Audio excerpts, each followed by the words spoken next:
roll, shoveling dirt in every hole. Predators to condemn your soul, watching you and watching me. We're all connected but separated, misunderstood and so frustrated. A million armies of one have invaded, watching you and watching me. We live behind glass curtains and act like nothing's wrong.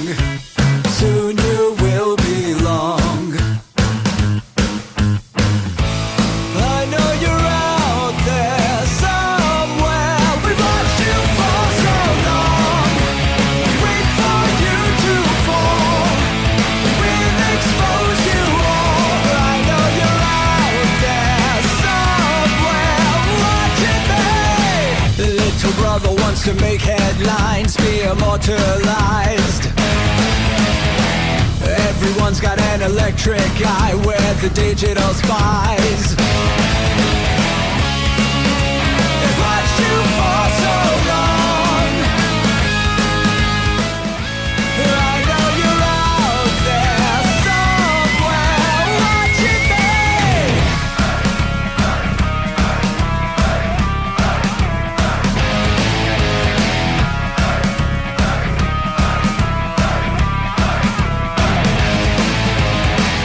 We the people have taken over.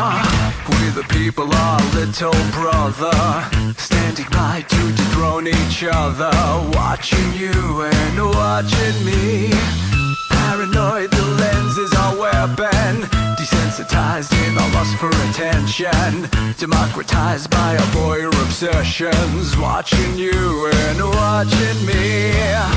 Slaves to perfection, don't let them project you as you are.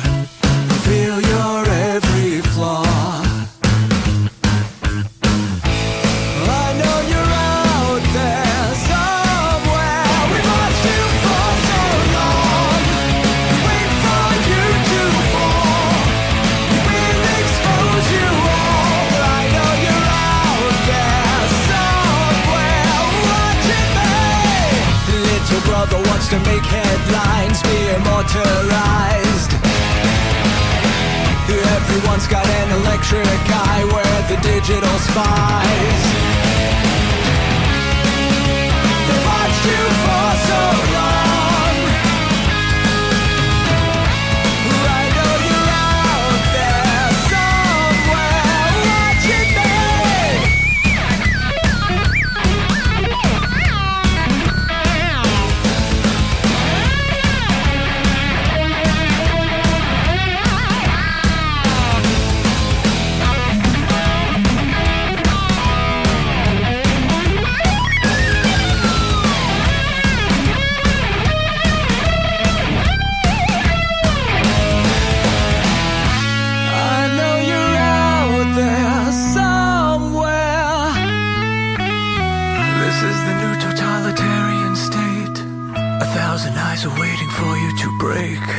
Stay in line, don't make a mistake. We're watching.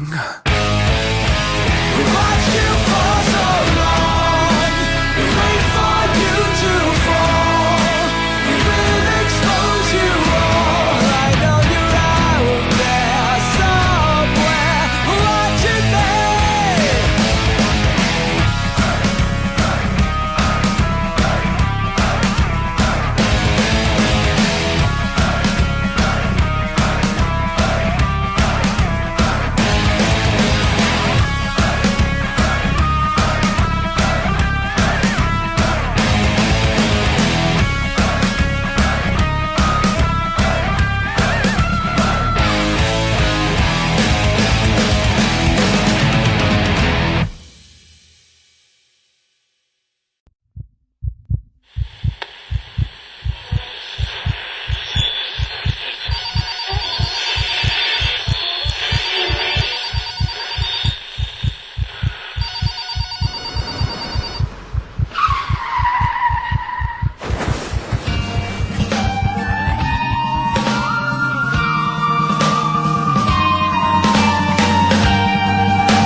let your experience begin right now.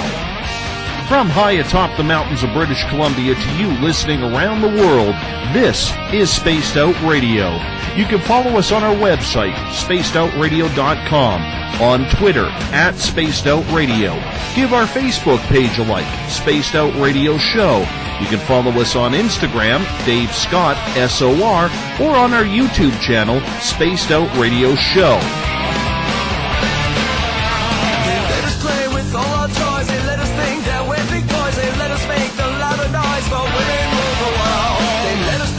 Superman, that we're the only ones who can be strong, but we break on command, 'cause women rule the world. Buckle up, space travelers. It's time to go for a ride as we are live on Spaced Out Radio.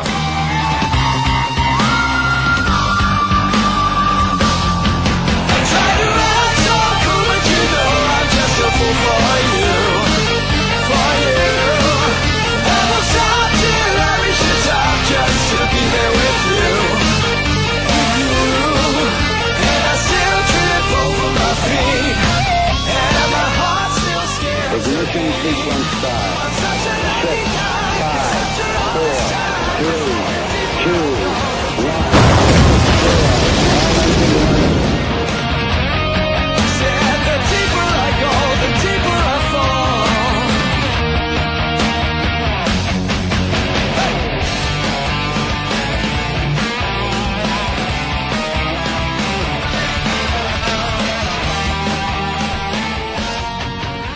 Good evening and welcome to Spaced Out Radio tonight. I am your host, Dave Scott, and thank you so much for tuning in and listening at spacedoutradio.com and on Spreaker.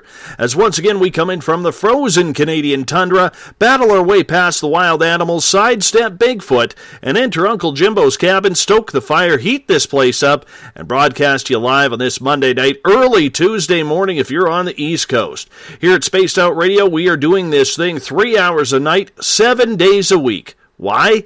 Well, we want to be your official one-stop shop when it comes to the supernatural, paranormal, conspiratorial, ufological, and so much more. Like our music, head to our website, spacedoutradio.com. You can find all you need to know about the guitar god himself, Ron Bumblefoot THAL. Bumblefoot, the official music of Spaced Out Radio.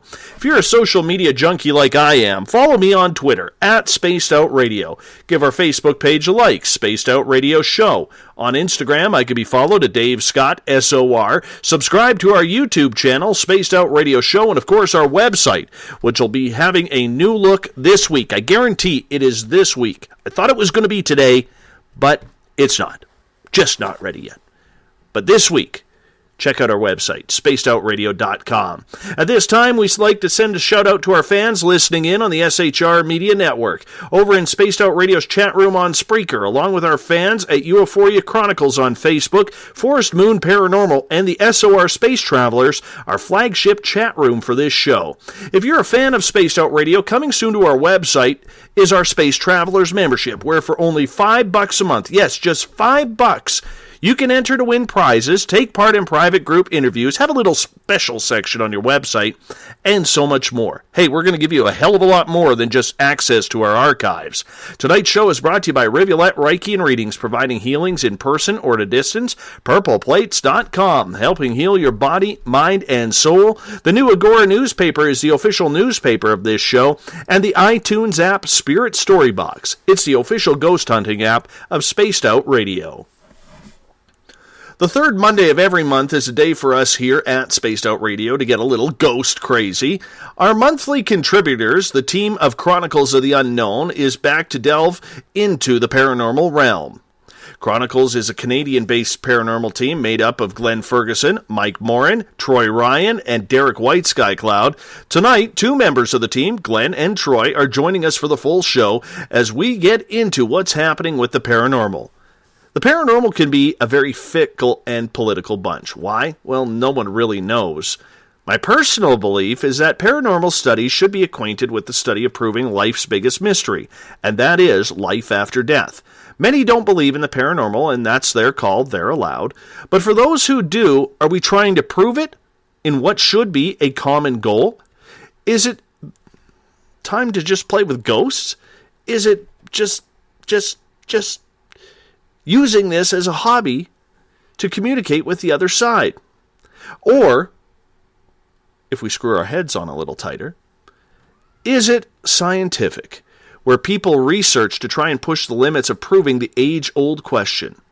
Whatever it may be, it's become a ridiculous game for some, and for others, a passion to try and help people, dead or alive, figure out where they are in life. I'm joined tonight by Glen Ferguson in studio. Troy Ryan will join us momentarily. They are from the Chronicles of the Unknown team. Glen, thanks so much for being in studio tonight. How are you? Excellent. Thanks for having us on, Dave. Pleasure as always. You know what? It's always a pleasure. And I do have to tell people, Glen, that, you and I, we're not just part of the Chronicles of the Unknown team. I have nothing to do with it. But you're a good friend as well, and you and your wife have come up north here into the sticks. You've found Uncle Jimbo's cabin to kind of hang out and be with us for a few days while you shoot some footage for your television show. How's it been up here for you? It's been fantastic. The weather's been awesome. Did a few drone footage scenarios for us. Covered a little bit of B-roll and connected with some of the past investigations we've done. And you know what? You're going to hear a dial tone here momentarily because we're going to call up Troy to come join us. And, Troy is one of these guys that I absolutely love because he's an honest investigator. He approaches this with almost like a childlike mentality. It's like a 5-year-old and a 50-year-old buddy. Absolutely. So we're just getting Troy in here. Hey, Troy, it's good for you to finally join us. We are with Glen as well. You're not too late, man. We actually just fired this thing up. How you been? Not too bad. I just got back from dinner with Jeff and Mike, so sorry I'm a couple minutes late there. Oh, geez. Partying with other members of the Chronicles of the Unknown team. So we're just introducing you guys. You guys are based out of the west coast of British Columbia, and you guys are a team that is really trying to tell a story that will be hitting the television stream soon for people to view. And that is about the Gold Rush Trail, telling the history, because the one thing is, and Glen, you can attest this to me as well, yeah, the story of Canadian paranormal is really a story that hasn't really been told much, is it? No one's really actually spoken about what goes on up here in the north. With the Caribou Gold Rush Trail, there's not really a lot out there in reference to what we're doing right now. So to be the first people to actually pursue that venue is interesting for us. And Troy, how you doing, my friend? Doing pretty good. It's a pleasure working with these guys and going along the Gold Rush Trail and learning the history because it's all new to me. So I'm enjoying every moment of it. Hey, Troy, I'm curious about the history of it because, us being Canadian, we are very, very knowledgeable when it comes to our history. But it's something that we look into the past and we really don't delve into the past. Canadian people are quite day-by-day aloof type people, if I can call us all that. Aloof. But you know what? Like, we're just not people who are, delving on the past, shall we say, or dwelling on the past is what I'm trying to say. So when you look at the history, and you probably haven't learned anything like that since going to school, how has it changed the attitude for you to be able to tell this story through the paranormal eyes? Well, I'm not sure. Like, I enjoy we're not just learning it from the history books, per se. We're also meeting a lot of the people that have lived through the generations and have heard the stories, and sometimes everything isn't written down. So there's a rich history there that isn't in the books as well. So it's very interesting.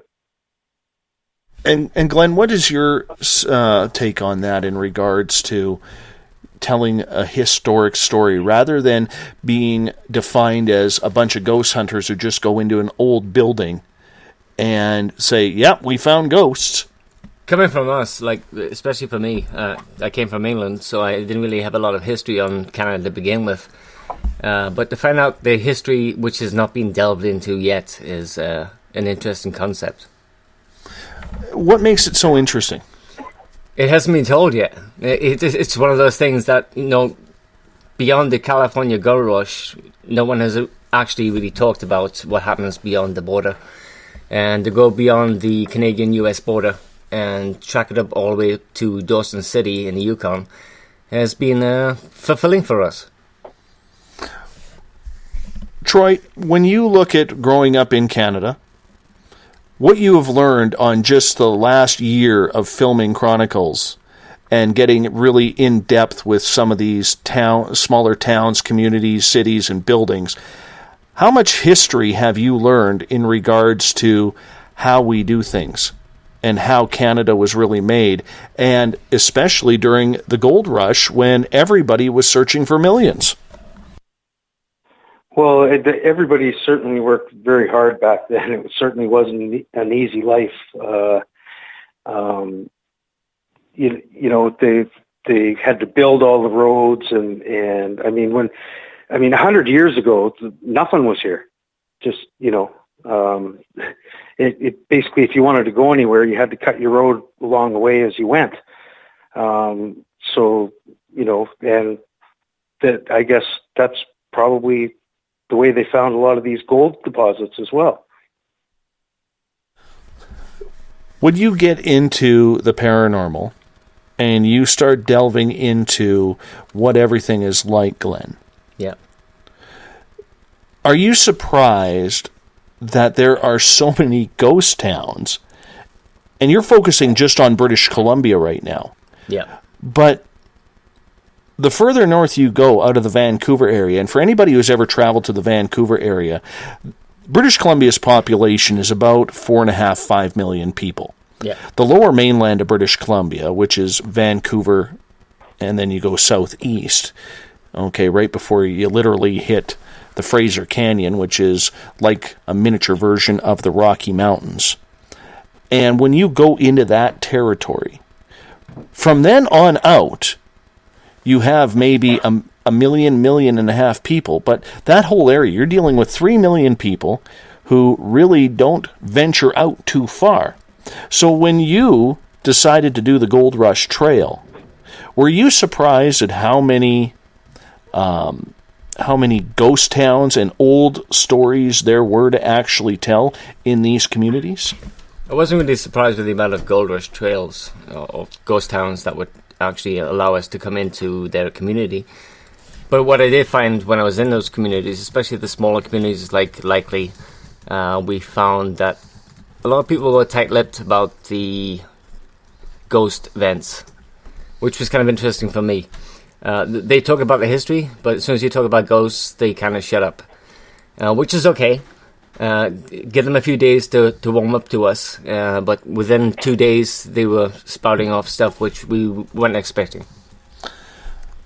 Why do you think, Troy, that so many people in these smaller towns may have a little bit of troubles wanting to tell their stories, let alone their own history? Well, I just think, when you come from a small town, you're generally very private, and I think that just goes with the territory of small town living. It's hard for them to share with outsiders. And when we go to these places, everybody knows everybody, and then suddenly we walk into town, and it's like, who are those guys? So sometimes it takes a day or two to break the ice, so to speak, and have people warm up to you. For the most part, Troy, have people warmed up? Has it been an exciting portion to what you are bringing to their community? You know what? Everyone we've dealt with has been wonderful. We really haven't had a problem anywhere we went with the people we've dealt with, and it's been a wonderful experience from beginning to end for me. Now, Glen, you come from England. Yeah. Your family has been involved in the paranormal going back a couple hundred years. Yeah. That's hard to believe considering we look at things, say, within the last couple of decades, and it's only been about the last decade that the paranormal has really taken off in the mainstream here with all the television shows, radio programs, internet blogs, everything like that. Going back to the old country, were you surprised at how many people accepted the paranormal over there compared to here in North America?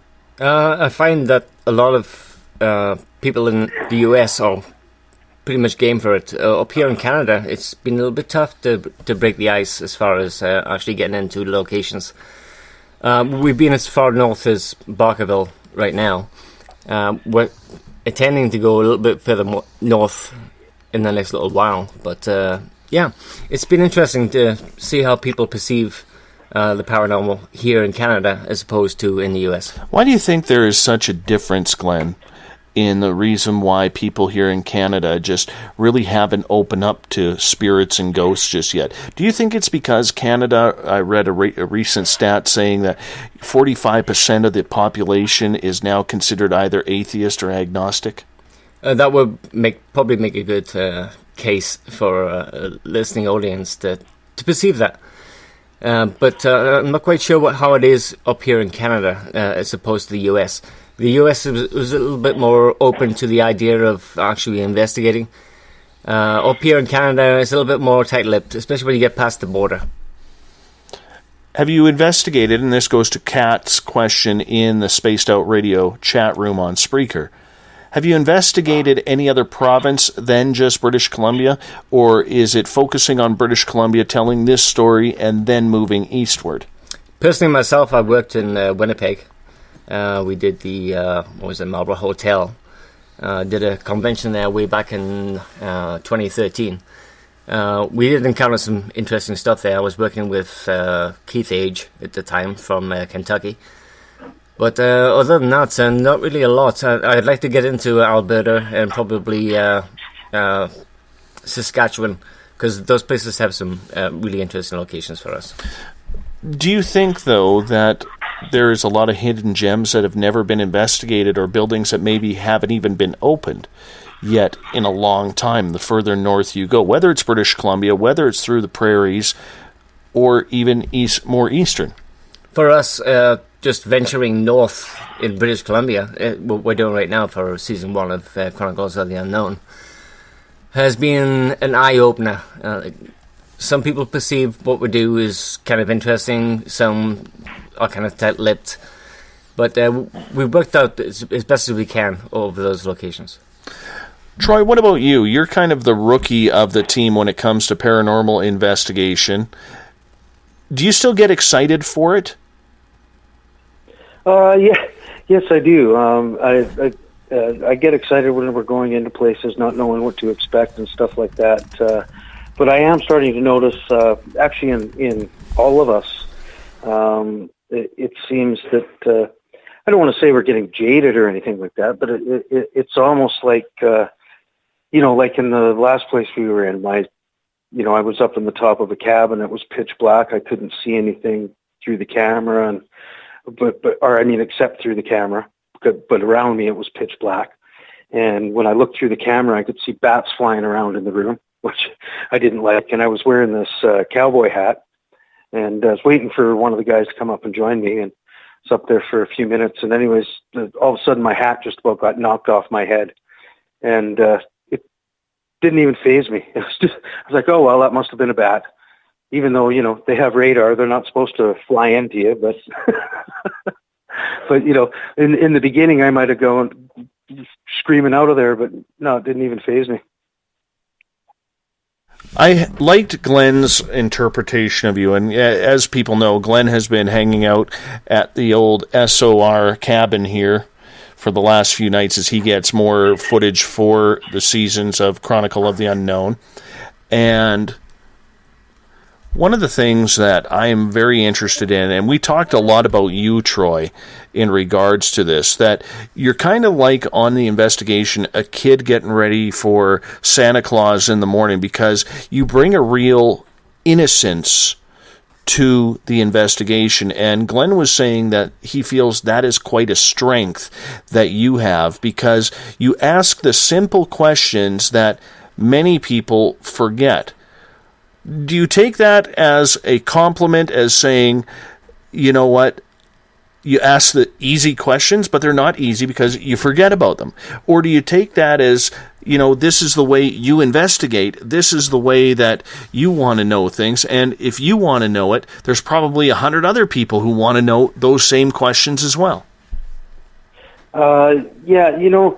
We all learn differently, and we're all on our own path, so to speak. And the way I learn things and perceive things is different than the way other team members see things or perceive things. However, collectively, it seems to really work. We all have different strengths and we all have different weaknesses, but together it really works well. I take it as a compliment. The guys let me think, and I'm always they let me ask the questions. Sometimes they might seem like stupid questions, and sometimes not so much. So it works out good. When you guys came together as a team, and I asked you this probably the first time, Glenn, when you put the Chronicles of the Unknown team together. Yeah. What were you looking for in a team? I mean, I know you want to keep it small, because it seems like every team now has to have 10, 12 members that's on television, and you wanted to keep a close core. Why did you choose to do that? We picked 4 members. I needed a varied base on what people would understand. With Troy, like you say, he's like a 5-year-old and a 52-year-old buddy. That's the way Troy is. That's the way Troy is. But he asks questions, and it makes me think as well, even after 30 years of doing this, to get some sort of questions that I wouldn't even think about. With Mike, Mike's a little stiff sometimes, but he directs us in a path that we need to be controlled in. We need that kind of direction from Mike. Derek Weiser Cloud is our medium. Great guy. And he's pretty much 90% accurate on most of his readings. A lot of groups today are really taking the scientific approach. And I want to get into groups in the next half hour. We only got a couple minutes before we got to go to our first break here. Yeah. But a lot of times with these groups out there, they feel that having a medium on board is not a proper way for an investigation, because a medium, you can't trust whether or not they're getting accurate information. Now, Glenn, you come from a family of mediums. Yeah. And yet you don't believe that. You think it's a very important tool. I class that as a tool for our investigations. It's just like using a K2 or a male meter. Now, a medium will direct us into an area where they believe there is some sort of activity. Then we go in with our scientific gear and work from there. And Troy, what do you think about using a medium like Derek? We know how good Derek is. If you've ever worked with Derek or ever had a chance to talk to him, he's a very stoic individual. And do you think a medium should be a part of the investigation, Troy? Oh, absolutely. I think they're a great tool. Just like any other tool that works. Why wouldn't you? And Derek's really good at what he does. So, and in fact, a lot of times when he's doing what he's doing, our equipment will confirm some of the stuff he says. So, I like it. What is your best Derek story in regards to him saying something, and maybe you're not believing it, Troy, but then all of a sudden you look at the evidence and boom, there it is? Well, there's been a few times when we've gone into places and he's identified people that did exist and did do some of the things that he says, or in that way. So there is collaboration sometimes. Glenn, you have an interesting and very interesting story about Derek from up north here in British Columbia, and I believe Cottonwood?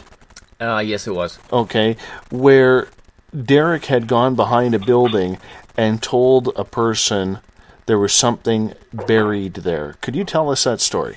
Yeah, we were up in Cottonwood last year. Derek was led to the back of the property, which was actually right in the bush. He believed that 3 Chinese people were buried back there. And we kind of took it with a grain of salt at the time, because we're thinking, well, maybe he's correct, maybe he's not. But apparently Bill, who runs the property, dug up 3 Chinese skeletons from the exact location that Derek had pooped. Now, let's be open here. The Chinese people that were there, they were actually helping develop the area during the gold rush. Yeah. So there was a very large Chinese presence in northern British Columbia at that time. It wasn't a slavery thing or anything like that. No, mostly they were used there as proprietors for businesses. There was a huge Qikontong presence back in the 1860s, 1870s. And he was bang on with those bodies that were buried back in the back of Cottonwood. I was surprised, actually, when I spoke to Bill, who runs Cottonwood Ranch, and he said, yeah, I dug them up, and they were confirmed as Chinese. The only thing he did miss was one other person who was down by the leeway. So there were 4 instead of 3. It was 4 instead of 3. Well, getting 3 of them was just absolutely incredible in regards to 75%. Absolutely. Troy, Glenn, I'm going to get you guys to hold on here momentarily. We are going to hop out for our first break of the night. When we come back, we're going to get into some ethics in the paranormal field. Should it be as political as it is? Because everywhere you look, social media, online, television, it seems like way too political for what it really should be. You're listening to Spaced Out Radio. I am your host, Dave Scott. We'll be back after this break. Would you like to become one of our space travelers? All you have to do is click on the Space Travelers icon at spacedoutradio.com. For only $5 a month, you can get access to some great prizes, as well as private monthly shows, newsletters, and a members-only section on our website. Become a space traveler today. Hi there. This is your medium, Joanna, from Spaced Out Weekend, 2 Mediums and a Large. I would love it if you would come and join us with host James Tyson every other Sunday on Spaced Out Weekend. Together, we will take your calls and your questions live. Our goal is to provide you with a positive outlook on deep questions that you may have. Questions regarding love, relationships, money, or whatever else is on your mind. Come and check us out at spacedoutradio.com. Every Saturday and Sunday night, as Dave Scott wanders aimlessly in the wilderness, you can come hang out with me, James Tyson, in Spaced Out Weekend. Starting at 9 p.m. Pacific, midnight Eastern, I'll take you along as we talk with some of the best experts in their fields. SpacedOutRadio.com is the place to find us. So sit down, relax, put your feet up. Enjoy the topics like the paranormal, supernatural, intuitiveness, and so much more. Hope to see you there. Hey everybody, this is Patrick Webster Small, and I'm here to bring you the Webster Phenomena every Saturday night, live at 8 p.m. Pacific, 11 p.m. Eastern. If you're looking for aliens and extraterrestrials, well, we've got them. Big and tall, short and small. You're bound to find what you're looking for, so join me on the Webster Phenomena right here on Spaced Out Radio.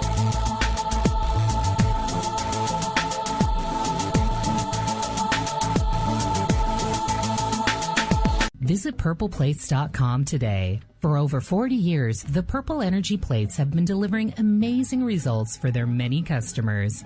Inspired by the great genius Nikola Tesla, the harmony, healing, and energetic effects of the plates have proven over and over to be beneficial and often miraculous to thousands of customers. With their money-back guarantee and the many benefits, how can you afford not to get one? Check their site for daily specials and choose from their many energy products. You won't be sorry. Visit them today at purpleplates.com for mind, body, and spirit. And expect a miracle. Have you ever wondered about those weird and strange creatures people have reported throughout history? Do you wonder if those stories are real? Me too, and that's why I started Cryptopia.us. Hey, this is Rob Morphy, crypto historian. Join me once a month on Spaced Out Radio with Dave Scott, where we will get into the odd and bizarre reports, from the Dover demon to hairy hominids and everything in between. I will break down what people like you and me are seeing at spacedoutradio.com. Looking for a place to advertise at a very reasonable cost? Look no further than Spaced Out Radio. SpacedOutRadio.com has an advertising tab that you can click on to check out our daily, weekly, and monthly packages to play on radio or our website, including social media. From commercial spots to banners, we have it all. Check out our competitive pricing today. Hi there. I'm Butch Witkowski, lead investigator with U4Cop. On the final Monday of every month, you can listen to me and host Dave Scott on Spaced Out Radio's Strange Days. We're going to get to the heart of the matter when it comes to what's happening out there. People are seeing and experiencing things from ET contact to Bigfoot, and I want to hear about it. Your experiences are what we investigators need to help solve these unknown mysteries. So tune in at spacedoutradio.com to the final Monday of every month from Butch Witkowski's Strange Days. Want to connect with us online? Find us on Facebook, Spaced Out Radio Show, on Twitter at Spaced Out Radio, on Instagram, Dave Scott SOR, on YouTube, Spaced Out Radio Show, and our website is spacedoutradio.com. All right, space travelers, here comes the second half hour of Spaced Out Radio. Welcome back to Spaced Out Radio tonight. I am your host, Dave Scott. Thank you so much if you're tuning in on the SHR Media Network, over in the Spaced Out Radio chat room on Spreaker, or on Facebook at Euphoria Chronicles, Forest Moon Paranormal, and of course, the flagship SOR Space Travelers. Good to have you all with us tonight. How you all doing? Tomorrow night on the show, we're stepping back into the UFO field. Grant Cameron, the expert on what United States presidents know about ufology, will be with us for the first 2 hours of the show. Eric Cooper from Forest Moon Paranormal will join us in hour number 3. It's going to be one hell of a night tomorrow night on the show. Remember, if you want to follow us on Twitter, you can do so at Spaced Out Radio. Give our Facebook page a like, Spaced Out Radio Show. On Instagram, I can be followed at Dave Scott SOR. Our YouTube channel is Spaced Out Radio Show. Subscribe to that to listen to our archives. And our website is spacedoutradio.com. It's the third Monday of the month. That means it's Chronicles of the Unknown Time with Glen and Troy joining us from Chronicles. And just so you know, my dog is sitting right behind me, actually laying down. He's freaking out a little bit because there is a little bit of a thunder and lightning storm going on. So if all of a sudden you hear some whining, it isn't me because of Glen's scary paranormal stories. It's my dog that's just hanging out. And I also notice, Glen, I'm getting a lot of reaction because for the first time since I started Spaced Out Radio, I actually put my picture up. Yeah, that's interesting, because we're going to be shooting some extra footage tomorrow, which is going to be nice for us to get you to get some actual FaceTime on your radio station. I was actually nervous about it. I'm not going to lie.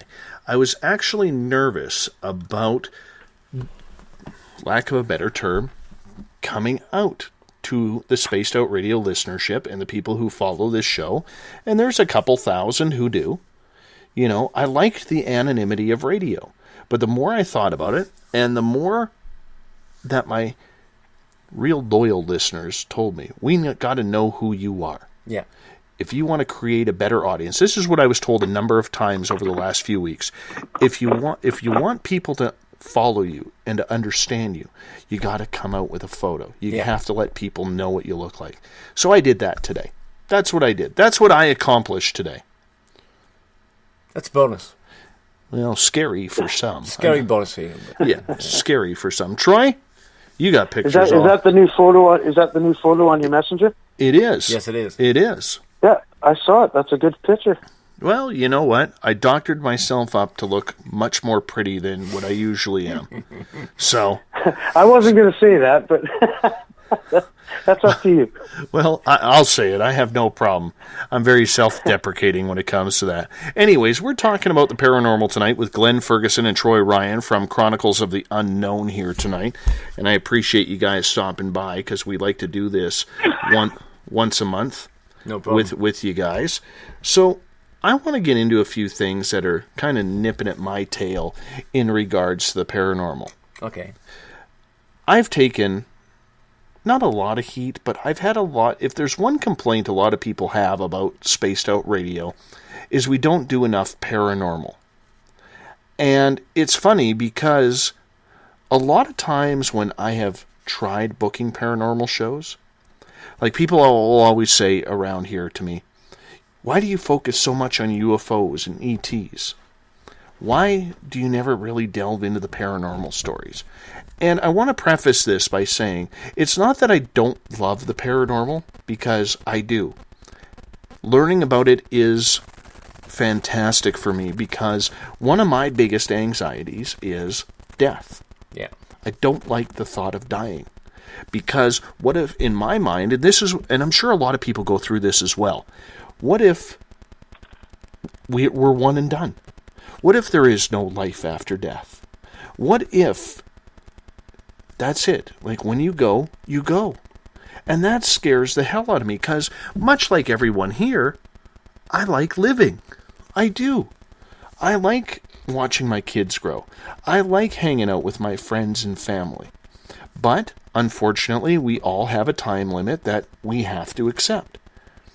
So, I'm going to ask you, Glenn, right off the bat. With there being literally tens of thousands of paranormal groups in North America alone, let alone the world, let's just focus on paranormal in North America here for a second. Okay. In your mind, as someone who has grown up with this your entire life, what should be the goal of paranormals? Well, for us, it's not only discovering the possibility of life after death, but it's also helping out our clients. The client is key for us. We try to make them feel comfortable with what they're experiencing, whether it be malevolent or just normal for us. But what would you class as normal for us? I mean, really? I don't know. For me, I've only ever seen one person pass away. Mm-hmm. And that one time I saw someone pass away, it was Mrs. Spaced Out Radio's grandmother. Yeah. And I actually had the pleasure and the privilege, and I call it a privilege, of seeing her spirit leave her body. Yeah. But what should be the goal of it? Is it about investigating, saying, yes, this place is haunted, that we see what we like to call a lot of weekend warriors, or should each team have a goal in what they are trying to accomplish? Well, we have to achieve a goal. There's not much point in doing it if I've been at this like 30 years. There has to be a goal point at some point for us as well. But like I say, for us, mostly it is making the client feel comfortable with what they're experiencing. And Troy, what is your opinion on that? Well, for me, it goes probably a little deeper. I wouldn't say I was raised very spiritual, and so that part of it is kind of new to me. And when I was young, I did experience a few things that I would call paranormal that I couldn't explain. So for me, it's more trying to explain what exactly the paranormal is. Like, I'm not so sure it's spirits and only spirits, or your dead loved ones, or it may even be dimensional beings. I mean, I'm not quite sure what's going on, and that's why for me it's still very paranormal. And the things that I've experienced since doing this, the things that have happened to me that I can't explain. I have to ask myself, why would a spirit, for example, want to attack someone? That's certainly not a dead loved one, I would think. So, that's what interests me the most. And I can understand that, Troy, but what I'm asking here is there not enough focus on what these paranormal teams should be actually trying to accomplish? Because we see a lot of teams, and we've seen them on television, we see them online. They go into a location, doesn't matter if it's a haunted house of an individual, if it's a haunted ex-rundown prison or mental institution, cemetery, whatever it is. And they gather this evidence, and they get good evidence. What do you do with it? Should there not be, Troy, a goal of what you are trying to accomplish when out in the field?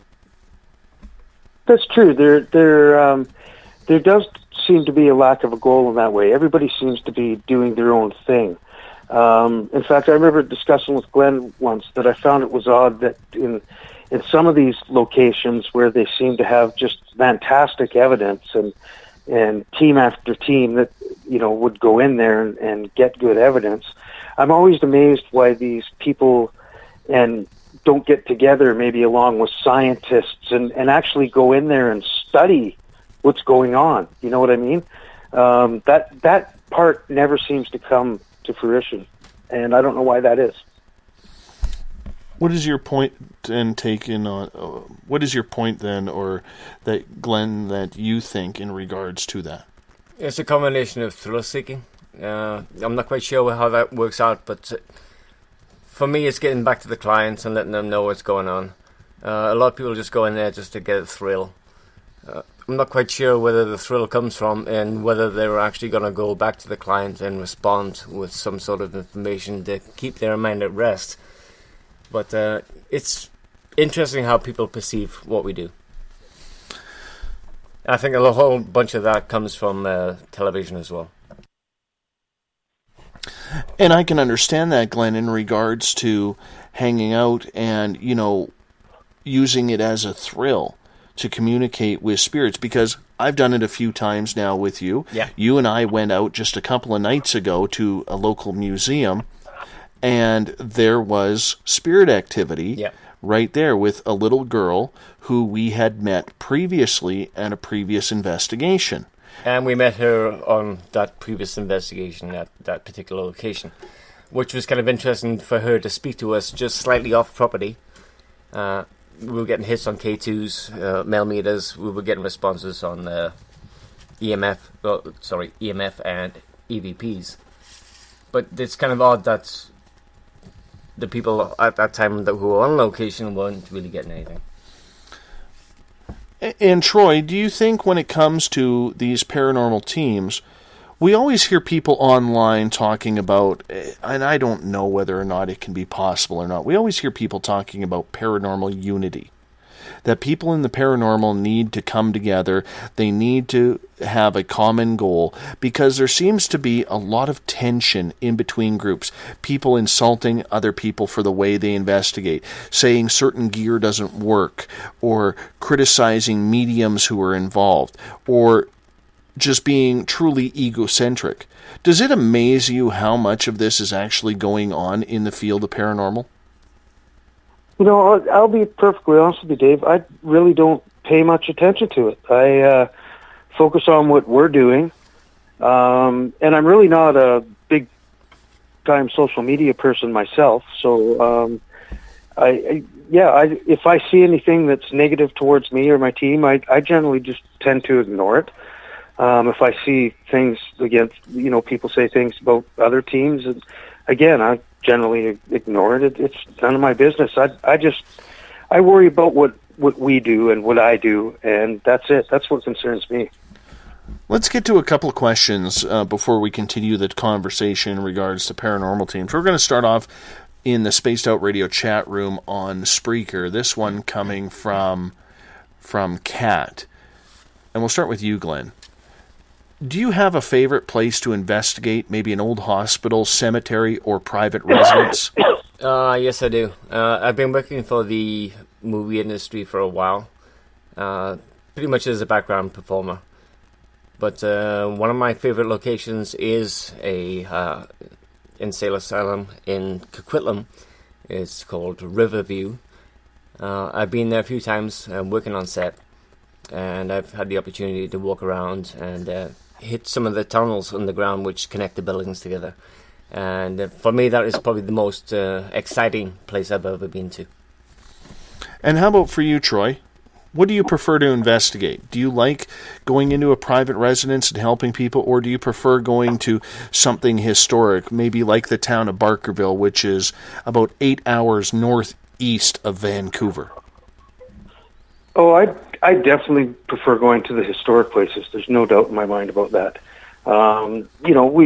We have had the odd good home investigation, don't get me wrong. However, I really enjoy going to the ghost towns and the old gold rush abandoned towns and things like that. And actually you get to get out in nature that way, which I just love, and so I really prefer that a lot more. And we have another question coming from Amanda in the SOR Space Travelers chat room on Facebook. And we'll start with you, Troy, on this one. Have you ever dealt with demonic spirits, and how do you know the difference between a demonic spirit and a regular spirit? That's a very good question. For me, I wouldn't say that I've come across a demonic spirit, and really if I had, I don't know it. I will say I've come across some bad spirits, whether they're demonic or not, I don't know.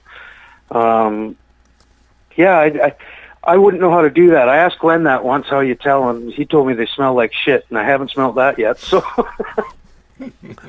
well, that's an obvious way to put it, and being blunt. Glen, let's get your opinion on this.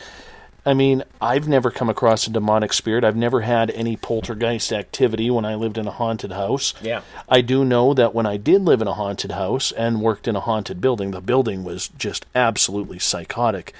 However, in the haunted house, yes, we had all our teaspoons go missing. Yeah. Yes, we had all our drinking glasses go missing. Yes, we used to see the cats batting something around in the air that wasn't there. Yeah. And that was odd.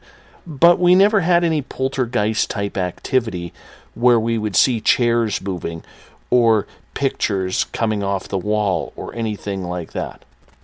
We've actually had some instances recently. Actually, Troy was on that investigation with us. It was in Kelowna at Kalo Road, where we actually did have a door slam right in front of us. Troy was kind of like, you guys did that? No, we actually caught it on camera. Standing 6.5 to 8 foot away from the door. So for him to come out and scream, "No, you guys are messing around with me," no, we have it on camera. But how do you tell the difference though between a demonic spirit and, say, your normal everyday ghost that is maybe hanging out because it's residual energy, or maybe he or she lived in this residence previous or worked in that building previous? You can't really tell between a negative entity and a demonic, other than the smell. I've only encountered one demonic once, and that was way back in 1982, where I got pinned to a wall by something in Edinburgh Castle in England, Scotland. And I had claw marks on my chest, which were documented by one of our team members. But that was a long time ago. I haven't really dealt with anything that I would class as demonic in all the 30 years, other than that one event. Well, that brings up an interesting question, because you've been doing this for 30 plus years. Yeah. And today, when we view a lot of social media, every team seems to have a demonologist now. Yeah. Every team seems to be dealing with demons. How many demons are truly out there, Glen? I'm not buying it. There's a whole bunch of possibilities that you can range around. People, actually, entities passing themselves off as demons, just for the hell of it. But then again, I haven't really seen anything that would follow me home and twist my neck and make me look like something from The Exorcist. It's just not happening anymore. But everyone and their dog seems to have a demon right now, and I'm not buying it at all. Well, why do you think that all of a sudden the paranormal shifted into really heavily into demonology then? I'm not quite sure. It's not one of those things. Troy can attest to this. We've had nasty entities, but nothing I would class as a demon. What do you think, Troy? Oh, I would agree with that. yeah, I would definitely agree with that. But I will say this: most of the entities that we have dealt with haven't been nice. So, I don't know. What do you mean? Question. What do you mean they haven't been nice? Well, like everything from being burned to scratched to, I guess mood swings, that kind of stuff, nightmares. Just I think sometimes they like to screw with you a little bit. Do you notice that too, Glenn? Even if it is a good spirit, that there is a lot of spirits out there that just want to play games.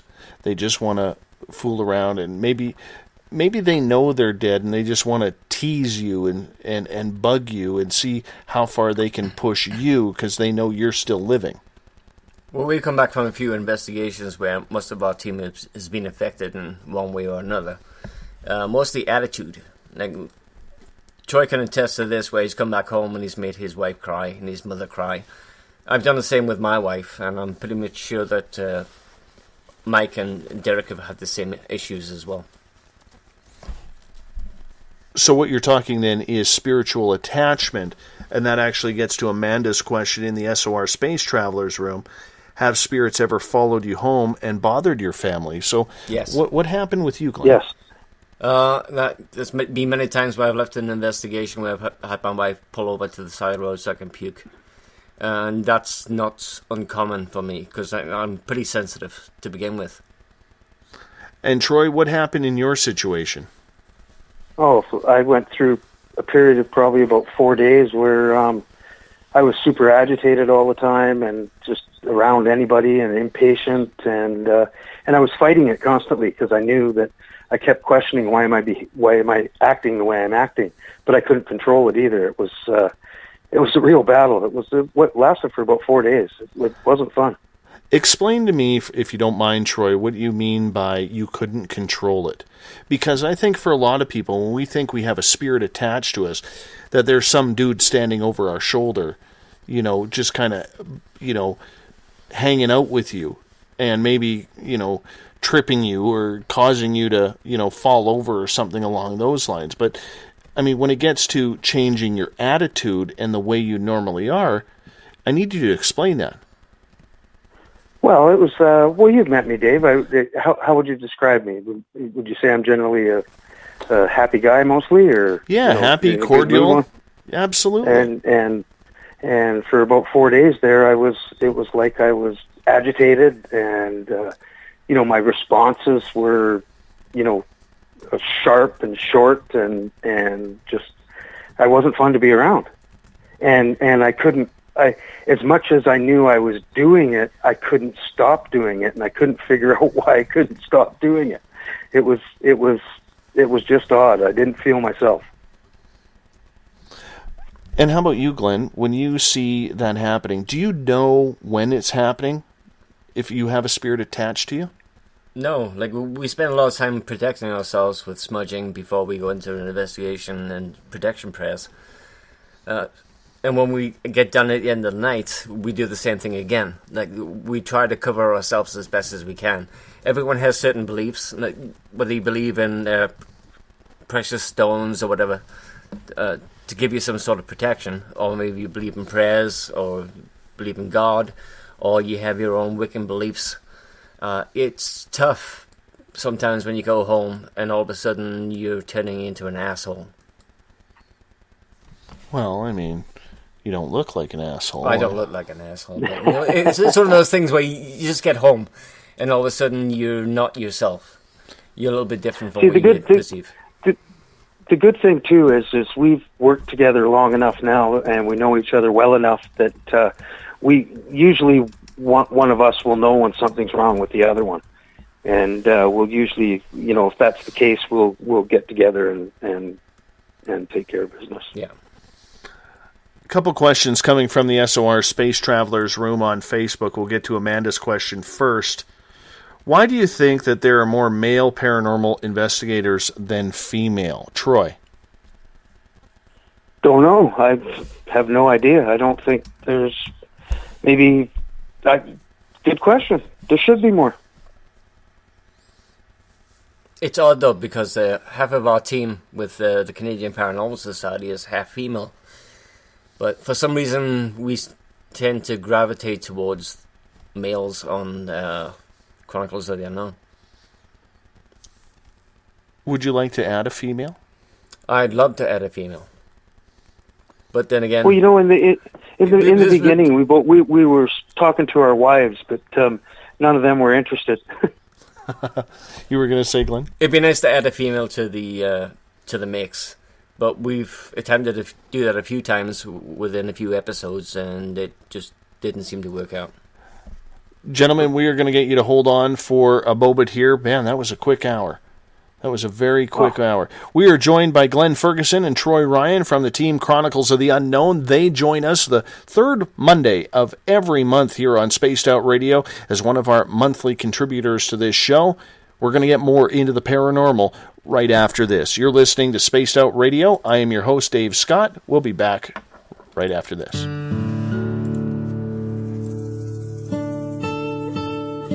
Greetings and salutations, space travelers, from the Chronicles of the Unknown team.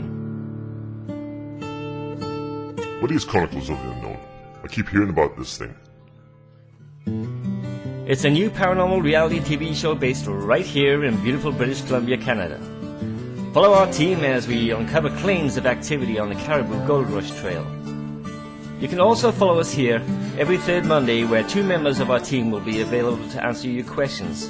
We'll give you some equipment updates and some of our experiences on the road, right here on Spaced Out Radio on the Spreaker.com network.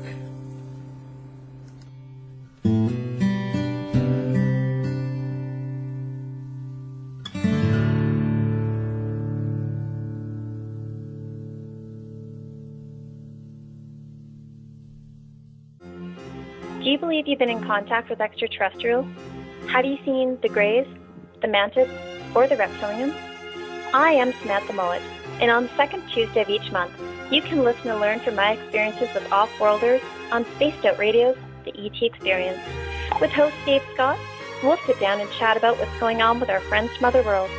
We'll also try to answer your questions, so please tune in on the second Tuesday of the month, only on Spaced Out Radio. Are you interested in advertising on Spaced Out Radio? Head to our website at spacedoutradio.com and click on our advertising tab. There, you will find an assortment of ways you can get your product out there with us, from radio commercials to banners and social media. Have a product you like our hosts to endorse? We can do that too. Visit spacedoutradio.com for more details. Did you know that Spaced Out Radio runs 7 days a week? Hi, it's James Tyson from Spaced Out Weekend. Every Saturday and Sunday night, starting at 9 p.m. Pacific, midnight Eastern, you can join me and my guests for some great chatter about what's going on out in the universe, or even in that dark part of the basement you really don't want to go back into. Well, let's find the answers to your experiences together. So come on up to Uncle Jimbo's cabin on the weekend.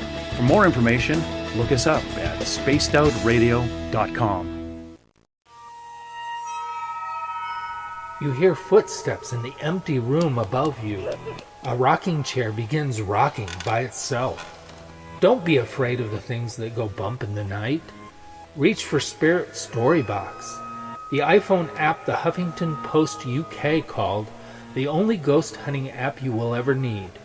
Spirit Storybox. The spirits are telling their stories. Are you listening? Attention Spaced Out Radio listeners. For only $5 a month, you can join Spaced Out Radio Space Travelers. Your membership at spacedoutradio.com will give you access to private fan area on the website, get you a monthly newsletter, draws for monthly swag, and a whole lot more. Sign up today to become a part of the Spaced Out Radio experience. Right here, this is where we divulge the fruit of our research. Here on the Webster Phenomena every Saturday night at 8 p.m. Pacific, 11 p.m. Eastern on Spaced Out Radio. And we give it up to you guys, all the listeners, and the live listeners usually get something special and hang out in the chat room. And we love to have you. So we'll see you every Saturday night at 8 p.m. You know where. If you're a fan of social media, you can follow Spaced Out Radio on Twitter at Spaced Out Radio. Give our Facebook page a like, Spaced Out Radio Show. You can also follow us on Instagram, Dave Scott, SOR. Our YouTube channel, where our archives are stored, is Spaced Out Radio Show. And of course, our website is spacedoutradio.com. Welcome back to the second hour of Spaced Out Radio tonight. I am your host, Dave Scott. Thank you so much for joining in. If you're listening in on the SHR Media Network, over on the Spaced Out Radio chat room on Spreaker and on Facebook at Euphoria Chronicles, Chronicles of the Unknown, Forest Moon Paranormal, and our flagship, SOR Space Travelers. We appreciate you being with us tonight. The third Monday of every month, we go into the paranormal, and that is with the team of Chronicles of the Unknown, which is a Canadian paranormal investigation team that is currently filming for a television series, which we really appreciate Glen Ferguson and Troy Ryan being with us tonight. The other two members of the team are Mike Morin and Derek White Sky Cloud. Before we bring Troy and Glenn back on, I do want to remind you, you can follow us on Twitter at Spaced Out Radio. Give our Facebook page a like, Spaced Out Radio Show. On Instagram, you can follow me at Dave Scott, SOR. Our YouTube channel is Spaced Out Radio Show. Subscribe to that to follow our archives. And our website is spacedoutradio.com. We bring in Glenn and Troy once again from Chronicles of the Unknown. Gentlemen, good to have you with us. Glenn is actually in studio with me tonight. Yeah, right beside Dave. Yes, and we got the dog laying down here too because he's not liking the storm that's going on outside. It's very, very stormy here. Been weird weather. Like an hour and a half ago. It was beautiful. It was like bright sunshine, not a cloud in the sky. I actually went up to 108 Mile House and actually shot some footage with the drone and a little bit of extra footage for B-roll. And yeah, it was beautiful. And now it's like nasty. Right before the break, guys, we were talking about spirits attaching themselves to you. Mm-hmm. We've talked in the past with Derek on the show because not only is he your psychic medium, but he's also a First Nations shaman as well. Yeah. How important is it to teach these new groups or these younger groups that you need to make sure when you enter a location and leave a location that you protect yourselves? Now, before you guys had described how you protect yourselves with smudging, you give prayers, you offer tobacco as a peace offering, things like that. But how important is it to actually do this, Glenn? It depends on your personal perception. Like, if you believe that it's going to help you out in the investigation and after the investigation, great. But not a lot of people use that anymore. It's kind of old school. Like I said, I've been doing this 30 plus years. And I still believe in it. How about you, Troy? Do you believe that the protection is necessary, or do you just kind of go along with it because of the spiritual capacity that many believe it is? Well, in the beginning, to be honest with you, I probably just went along with it, out of respect for everything. And I'm leaning more to now that I believe it's very important. I'm learning as we move forward that I think it's very important. I think it needs to be done.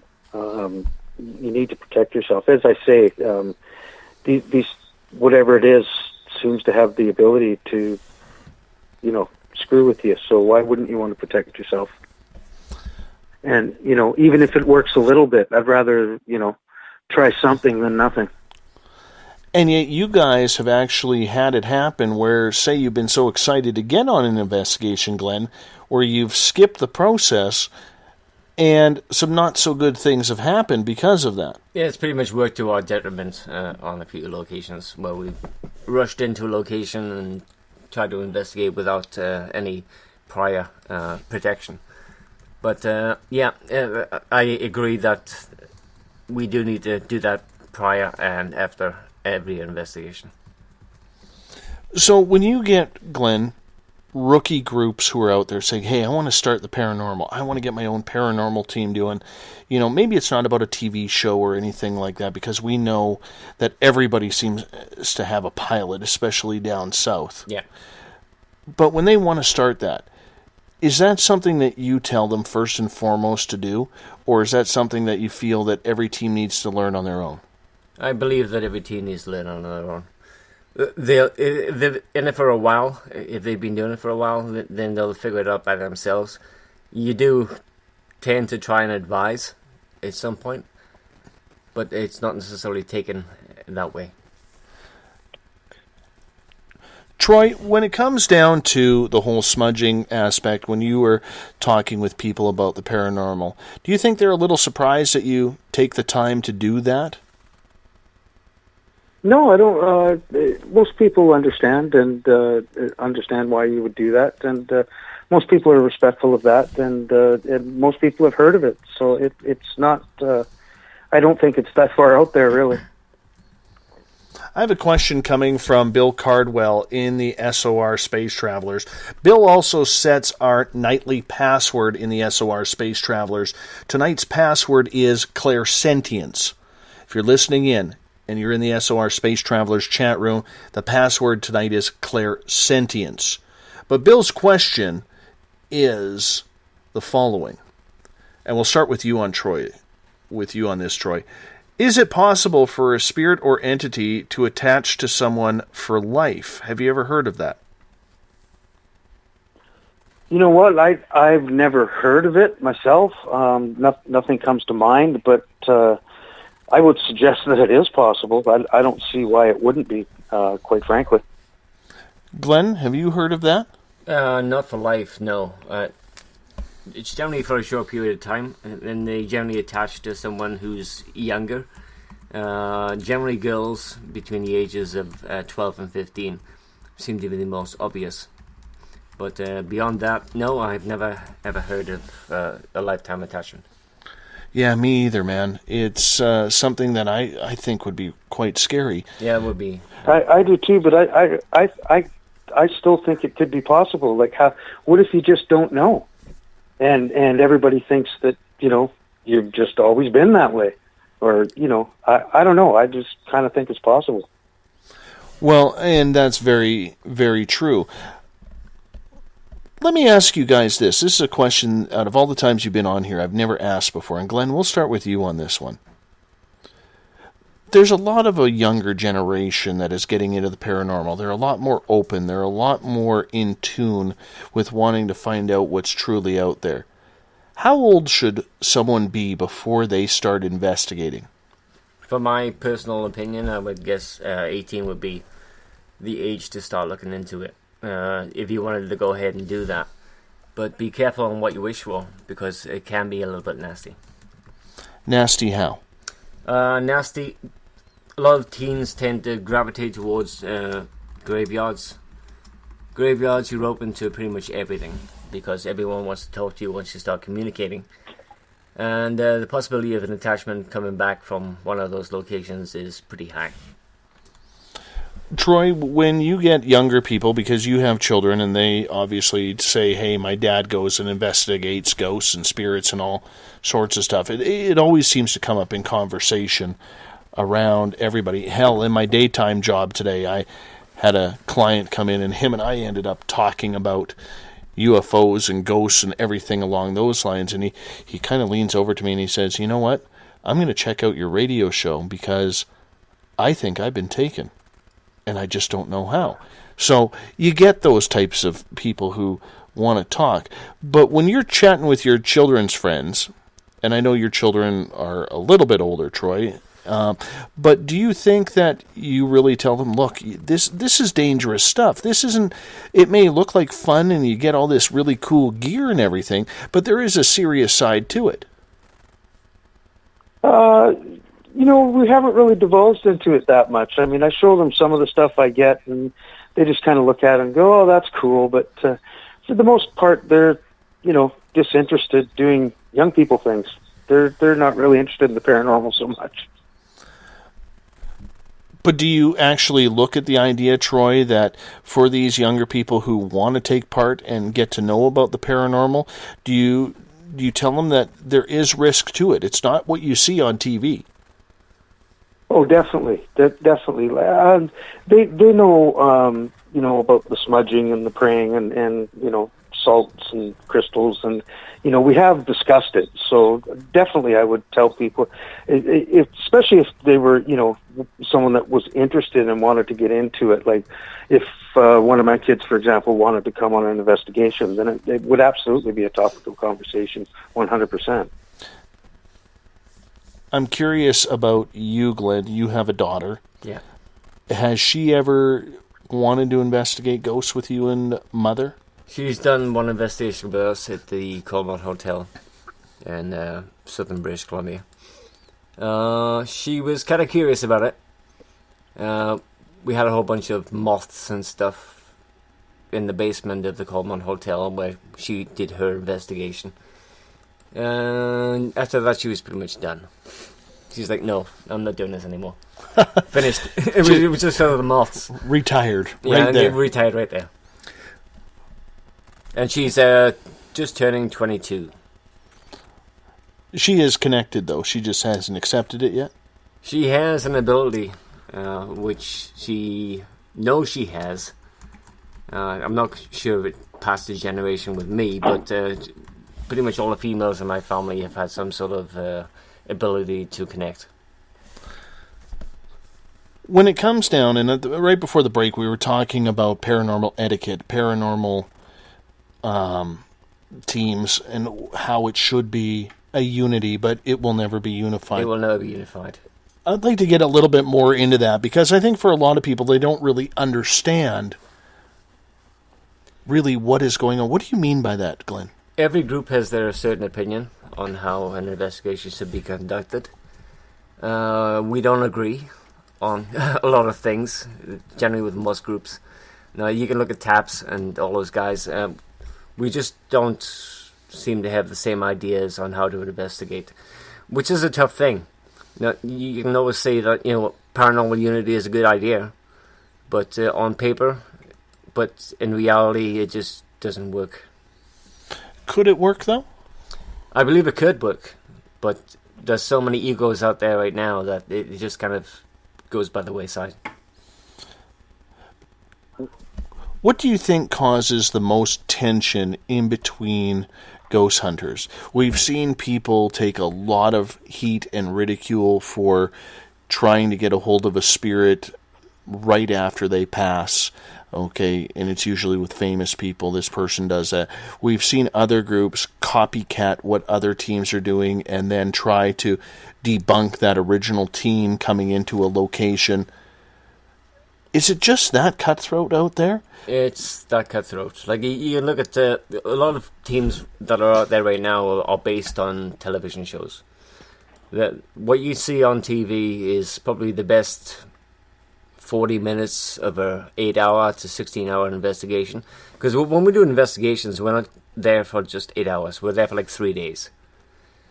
We spend 1 day doing B-roll, especially when we're shooting TV, drone footage, whatever we have to do. And then maybe have 2 investigation nights. And those 2 nights are kind of squeezed into 1 investigation episode for us. Do you think a lot of people actually know the work that goes into being a quality paranormal group, or do you think that these weekend warriors that are going out there, and I mean no insult by calling them weekend warriors, when they go out there, that they really, really need to take it a little bit more seriously than what they're doing? Well, we just watched a team the other night at 108 Mile that probably spent maybe 2.5 hours on location. They probably set up cameras around about 5 o'clock in the afternoon for static cameras, and they were done. I'm like, you know what? Once you get past 1 o'clock, then that's when the activity starts happening, especially for us. Most of our evidence came beyond 1 o'clock. So why would you end your investigation at 1? Troy, what do you think on that? Do you think there's too much copycatting and trying to worry about what other people are doing rather than focusing in on your own team? Maybe by other teams, but for me, absolutely not. Like I'm one of Glenn can attest to this. I'm always saying, just ignore what anybody else says about us. It doesn't matter. Don't even respond. All we need to worry about is what we do, And quite frankly, what anyone else does is entirely up to them. It doesn't bother me. So, water off a duck's back. You can say what you want, but we're going to do the best that we can to try and come up with the best product we can. And I don't really care if anybody says anything. It doesn't matter. And it's easy not to care what anybody else is doing, but it always seems like there's always has to be that, Glenn, that social media attack, whether it's personal, whether it's a group thing, whether or not they're trying to compare evidence on social media. Is there really a time and a place for that if you're all trying to get things going? Some of it just comes down to deliberate attacks. The person from the other group just doesn't like you, period. And they'll do everything in their power to try and shut you down. But you know what? I've been at this a long time.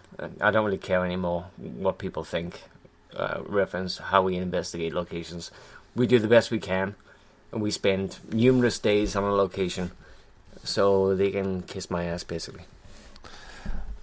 And that's easy to say, and you have to have a really thick spine when you go through this. But I guess what I'm trying to get at here, guys, is this whole paranormal unity thing, even though you're saying, Glenn, that it's impossible. Yeah. What would make it possible? I'm not quite sure how to answer that, because I'm not quite sure how to get rid of people's egos. It's an ego-driven society. Even though we don't get paid to do any of these investigations, it's still an ego-driven thing. And Troy, do you think paranormal unity would be possible? Or is there just too many personal and beliefs out there that are really causing it for it never to happen? For me, I think it's possible. People just have to learn to respect that, everybody has different beliefs and everybody does things differently. We're all on our own path. We all learn things differently. And if we just respected each other a little bit more, I think, we could come together. But why have ego? This is what I'm trying to figure out. Why have ego about this? Because if the goal is to try and prove the ultimate question, Glenn, is there life after death? Should we not all be working for the same thing? What is the purpose of trying to prove, wow, you guys don't use a laser grid? Well, you guys are obviously missing out on key information. Or you guys still use K2 meters? That went out 15 years ago. Yeah. I don't get the ego behind it, and that's what I'm trying to figure out. I'm not quite sure where it comes from, but it just seems to be like it's not like we get paid to do any of this stuff. Now we all give our services for free. We even go up there and give back to the community that we've actually served with an investigation, with probably a fundraiser to get some money for that particular society. So I'm not quite sure where the ego comes in. How about you, Troy? Is there way too much ego out there, or what do you think brings the ego into this field? Again, I don't see it too much myself, because I don't pay much attention to it, really, Dave. I choose to ignore it. I don't even respond to it. So, yeah. No, and I understand that, but you say you choose to ignore it, Troy, but it is a reality out there for investigators, because, let's face it, I'll be blunt and I'll say this, you guys have a team that keeps on following what you are doing.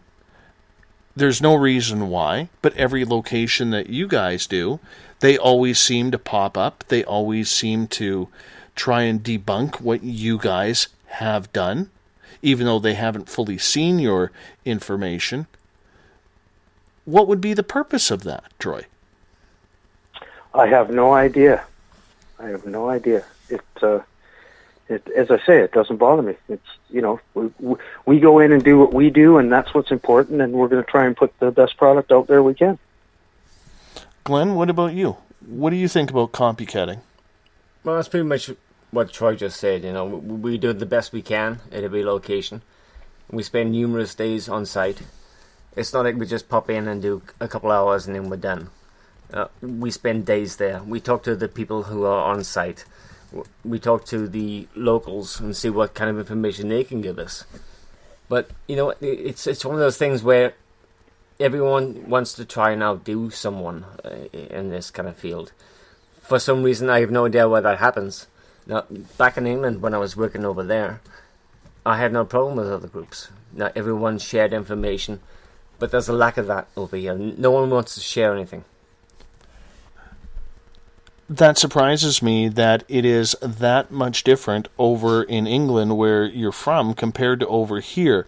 Do you think it's just the conquest of everybody trying to get that television show, or everybody trying to be the one that captures that ultimate piece of evidence that is really driving it, rather than trying to work together for a common cause? Well, for us, it wasn't really about the television show. It was about explaining about the history of British Columbia. We don't care about the TV show. Even though we've been filming for the last year and a half, it's not our main goal. The main goal is to show people what is available in British Columbia. I want to get to a question here from Amanda in the SOR Space Travelers on Facebook. She's saying, Glenn, you talked about smells. Do all spirits have a smell? Not necessarily. You can pick up perfumes, you can pick up cigar smoke, you can pick up cigarette smoke. Apples. Yeah, exactly. It depends on the location. Sometimes, I've only experienced the smell of crap once, and that was when I had that attachment back in Scotland. But no, if there's something that was attached to someone who's passed away, who you remember, and you remember their smell, and all of a sudden you're smelling it in a room and you're feeling something different, then I would class that as something that would be significant. We got another question from Tanya in the SOR Space Travelers room. Are either of you ever afraid of upsetting the wrong spirit/entity and the repercussions from that? Troy, we'll start with you on that. I would say yes, because I would say you don't know what's going to upset it. It's I've had things happen to me that I don't know why me, but yeah, so I would say yes to that. Eric has a great comment in the Spaced Out Radio chat room on Spreaker. He says, I smell cigarettes when my late father-in-law comes to visit. So it's something like that, right, Glenn? Yeah. That's what you were saying. Okay, here's another question from Amanda in the SOR Space Travelers room on Facebook. She is asking, and we'll start with you on this one, Glenn. Why do you think females more than males might be more sensitive to spirits? Good question. I can guarantee that most females experience more than males. Probably because they're more open. Maybe their sexual preference as well with the spirit. They may feel more comfortable with a female than a male. Troy, would you like to go in on that as well? Yeah, no, I have no idea why that would be. That's a really good question, Dave. I wouldn't even venture to guess on that one. I think it's because, if you guys don't mind me having an answer, as someone who has two sensitive daughters, as well as a very sensitive Mrs. Spaced Out Radio, yeah, I think it has to do with the fact that women are nurturing. Yeah. They are more open to emotion. They are more open to feelings. And I think it would be easier for them to be able to connect with more outside, whether it's spirits, whether it's animals. I wouldn't say connecting, more manipulating, because they're easier to manipulate because they're female. You think so? I think when so. it comes to the spirit realm? Yes. Okay. What about animals then? Because I know Mrs. Spaced Out Radio has had a lot of opportunities through her life to run into wild animals. She even had a pack of wild horses when she was younger, which are afraid of people, walk right up to her and let her pet them. Yeah. Wild horses. Yeah. So it does happen. It does. And I think it's because of that. I really, truly believe it's because women are just more sensitive, more caring. And whether it's animals or spirit, I think they have that stronger ability than men to connect and communicate. Well, I can concur with that because both my wife and my daughter are very sensitive. They can tell, even when someone visits us for the first time, they can generally tell whether a person is a nice person or not, especially my daughter. So I'm not sure whether it skipped a generation with me as far as being sensitive, but I am sensitive myself, to go from medium to sensitive to medium. So then it's kind of odd that the female side of our family has always been more sensitive. I'm going to take a comment from our Keith Andrews in the SOR Space Travelers, who is highly intuitive. He's also our resident ET expert here. He says, in a way you are correct. The creative nature of females is what brings the sensitivities to a higher point. Yeah. Hence why more females are psychic than males at almost a 4-to-1 ratio. I agree with that. I agree with that too. Yeah. We have time. You know what, guys? We're going to... I was going to try and sneak in one more question here from Trip in the SOR, in the Space Out Radio chat room on Spreaker, but we're going to hop out for a break here at the bottom of the hour, and what we are going to do is we are going to come back with your questions and more talk about the paranormal and what should be the goals for every paranormal team. You're listening to Spaced Out Radio. I am your host, Dave Scott. We'll be back right after this break at the bottom of the hour. Have you ever had an extraterrestrial experience? One you just couldn't explain? Well, maybe I can help. Hello, I am Samantha Mullet. On the second Tuesday of each month, I will join Dave Scott on Spaced Out Radio to bring a human aspect to ET contact. It's something I've lived with my entire life, and I'd love to help you understand. Let's share our experiences. The ET Experience, the second Tuesday of each month, only on Spaced Out Radio. Fairies, Bigfoot, dogmen, trolls, goblins? Hey, if it's cryptid in any way, I'm looking into it. Hi there, this is author Ronald Murphy, also known as Spaced Out Radio's Crypto Guru. Join me every second Wednesday of the month on Spaced Out Radio with Dave Scott, where we will talk about the stories people call tall tales. I will fill you in on the latest sightings and the hidden histories that are causing quite a stir. You can find everything at spacedoutradio.com. Hi there, this is Jolene with Rivulet Reiki and Readings, and I want you to relax. Let me help you chill out and get in touch with your body, mind, and soul. In this busy world, sometimes we need to let go, and this is where I can help. Visit my website, rivuletrndr.wix.com/rivuletrndr, or my Facebook page, Rivulet R&R, to set up an appointment for relaxation, Reiki, or readings. No matter where you are, it's time for you to make time for you. Would you like to expand your clientele? Have you ever thought of online radio advertising? Check out spacedoutradio.com to get your name out there. Our listeners support those who advertise with us, so why not give it a try? We have the most competitive advertising prices out there. Just click on the advertising tab on spacedoutradio.com and contact us today. Are you an ET experiencer, but you just don't know what's going on? Are you too timid or shy to discuss it with anyone? Maybe I can help. Join me, R. Keith Andrews, the first Friday of every month on Spaced Out Radio, and I will help you to find the answers you're looking for. Together, I will help you understand the off-worlders and the true meanings behind your experiences. All you have to do is join us in the Spaced Out Radio chat room. See you there. Every Saturday and Sunday night, as Dave Scott wanders aimlessly in the wilderness, you can come hang out with me, James Tyson, in Spaced Out Weekend. Starting at 9 p.m. Pacific, midnight Eastern, I'll take you along as we talk with some of the best experts in their fields. SpacedOutRadio.com is the place to find us.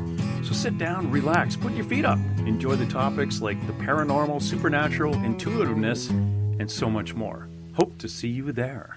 Hi there, this is your psychic medium Joanna, and I would love it if you would join us every other Sunday on Spaced Out Weekend. With host James Tyson, we'll bring you personal psychic messages on 2 mediums and a large. Questions about love, life, career changes. We would love it if you would come and join us live. Call in and listen in for the experience. Allow us to open the doors to your other side.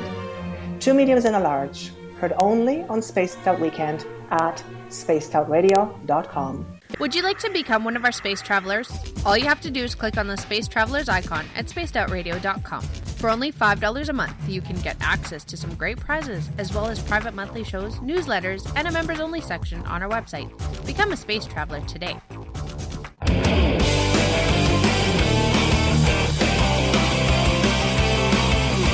Do you have a topic or a guest that you'd like to hear on Spaced Out Radio? Let us know at spacedoutradio.com, where you can sign up to become a Space Traveler member today. Or you can find us on Twitter at Spaced Out Radio and on our Facebook page, Spaced Out Radio Show. The legendary guitar god himself, Ron Bumblefoot THAL, rocking us in and out of every show here on SOR. Go to our website, spacedoutradio.com, and click on the Bumblefoot banner to see how you can find his music. He is fantastic. He is a guitar god. Very talented indeed. His latest album, Little Brother Is Watching, is phenomenal. Check it out if you like good rock and roll. Thanks to everyone listening in the SHR Media Network, as well as if you are on the Spaced Out Radio chat room on Spreaker, on Facebook at Euphoria Chronicles, the Forest Moon Paranormal, and Chronicles of the Unknown. We got to get that going a little bit more. Yeah. You have a lot of people in there. We got to get them listening. That's right. Absolutely. I think it's fantastic. And, of course, our flagship chat room, the SOR Space Travelers, Clayton Brown, the latest addition to it. So, Clayton, we saw you just come into the chat room. We said, hello, how are you? We want to thank you for being part of the SOR Space Travelers and the newest member of our team. We do this 7 days a week, 3 hours a night. We enjoy your time in kicking it up with us on Spaced Out Radio. Tomorrow night on the show, Grant Cameron joins us. We're going to talk presidents, UFOs, disclosure, as it's another part of our series for the Alien Cosmic Expo, which happens this coming weekend in Brantford, Ontario. So if you're on the East Coast, you're definitely going to want to check that out. Head up there, get your tickets. Grant Cameron tomorrow night. Wednesday night, Steve Bassett. We're going to talk to him about disclosure as well. God, I love the alien talk.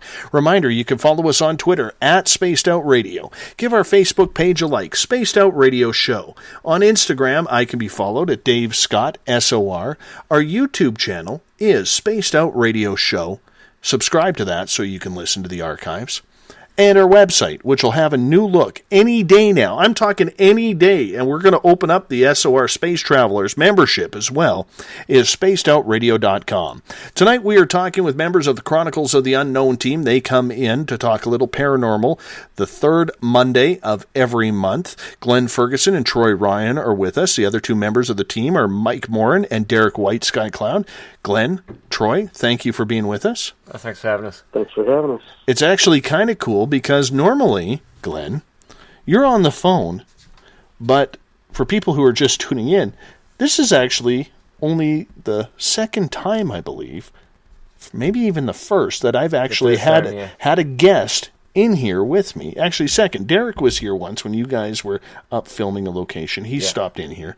So this is kind of cool for me. This is a rarity tonight. Yeah, that was back in Quesnel when Derek was up here. Yeah, absolutely. I want to get to a question from our audience here. And we will go to Clayton's question, brand new listener in the SOR Space Travelers. Hey, Clayton. And he is asking about visual displays. What do you think about visual displays? And if you're in the SOR Space Travelers, you'll see it. But if you're not, Clayton has posted a picture of, it looks like an angelic cloud. So I'm curious what you think about displays of paranormal such as clouds being in focus and having shapes that are like paranormal. Combination of pareidolia. Looking at the image right now, I'm thinking, because your brain doesn't make any sense of it, it tries to form an image where you would believe that it would be something else. But I'm guessing pareidolia.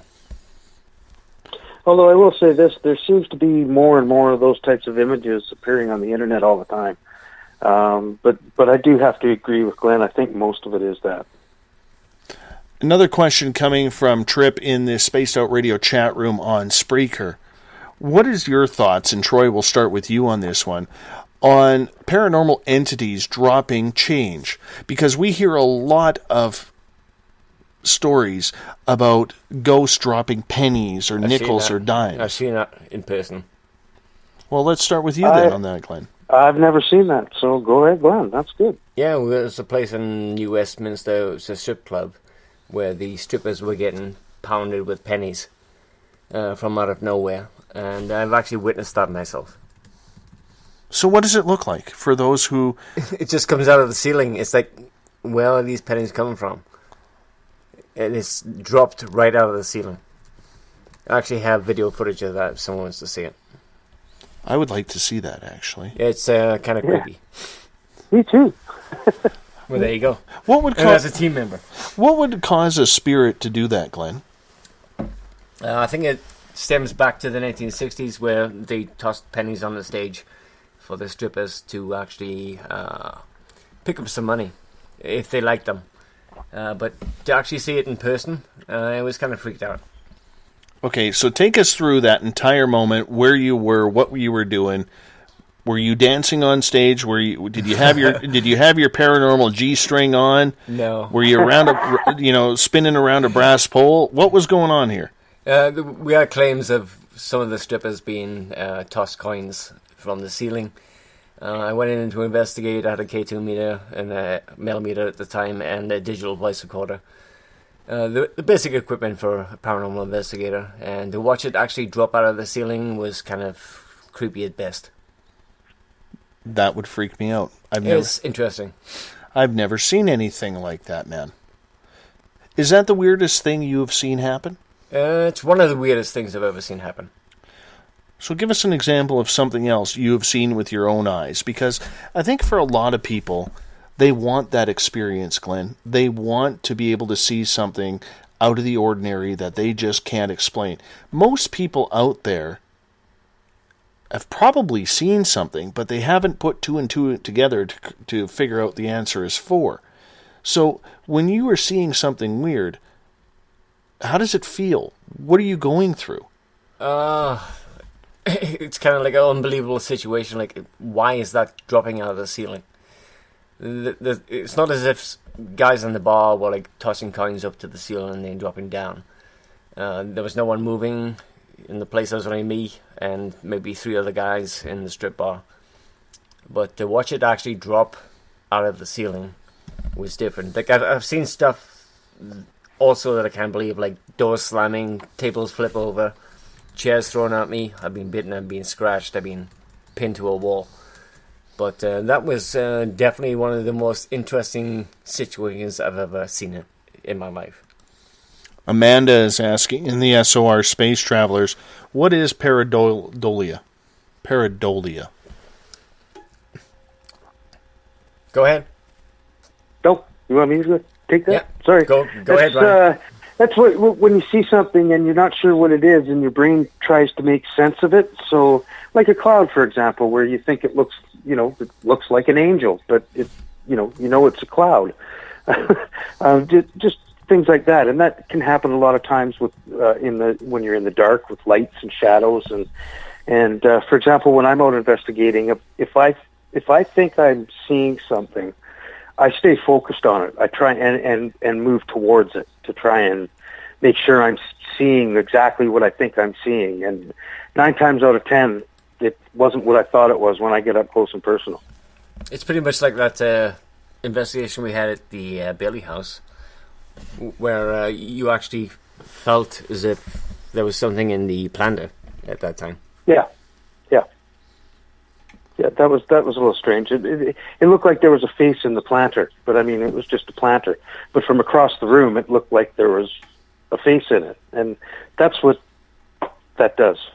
It depended on the light, like in the angle that you were standing in. Yes. So I'm not quite sure whether that was pareidolia or not, what we were picking up. But the lady who was with us at the time was determined to take that planter back home. Yeah, I know. And we tried to talk her out of it. Let's get to another question from Amanda in the SOR Space Travelers tonight. She is asking, what is the most important piece of equipment, Glenn, that you carry into the field? Myself. If you want an honest opinion. Other than that, digital voice recorder. What do you think, Troy? Well, my favorite lately has been the SLS camera. And for people who don't know what that is, like myself, what is that? It's a structured light sensor camera. It maps out everything in the room with laser beams. And it actually will show, like, say Glen's in the picture, it'll show him like as a stick figure or something like that.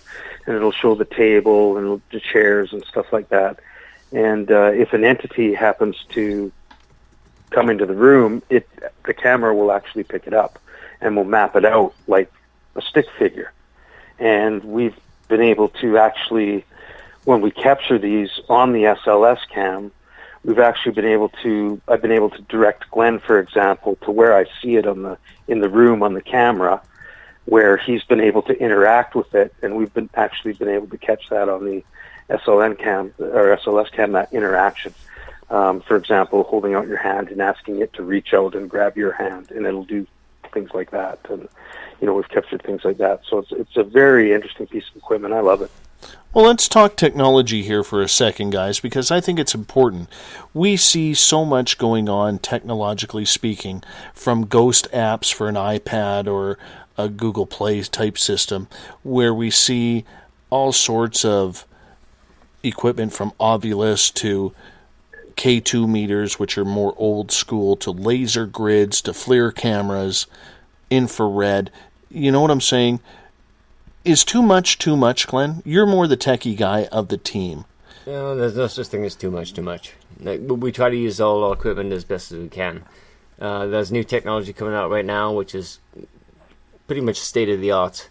We still kind of rely on some of our old-school methods, like even putting down baby powder to try and capture footprints. But, we still kind of use those old-school techniques, but at the same time, we try to integrate some of the new technology. I understand. You can never have enough equipment. No. We're always more equipment's better. No, and I understand that. But for a lot of people, I don't think they understand how expensive it is, and they go and blow a few $1,000s on gear. Maybe they don't have that money. Yeah. Is it necessary, though? No. You guys are different. You guys are going the television route. You've had that opportunity to take that route. But for a lot of groups out there, they feel, much like when you're going to school, where kids feel that if they aren't wearing the name brand clothes, that they are inferior to their fellow classmates. Yeah. And it's almost the same in the paranormal, where, these groups are going balls out on buying all of this technology and gear. Is it necessary? No. No, I don't think so. You can get away with a flashlight, a digital voice recorder, and probably some EMF gear. K2's cheap. They're about $60 a pop.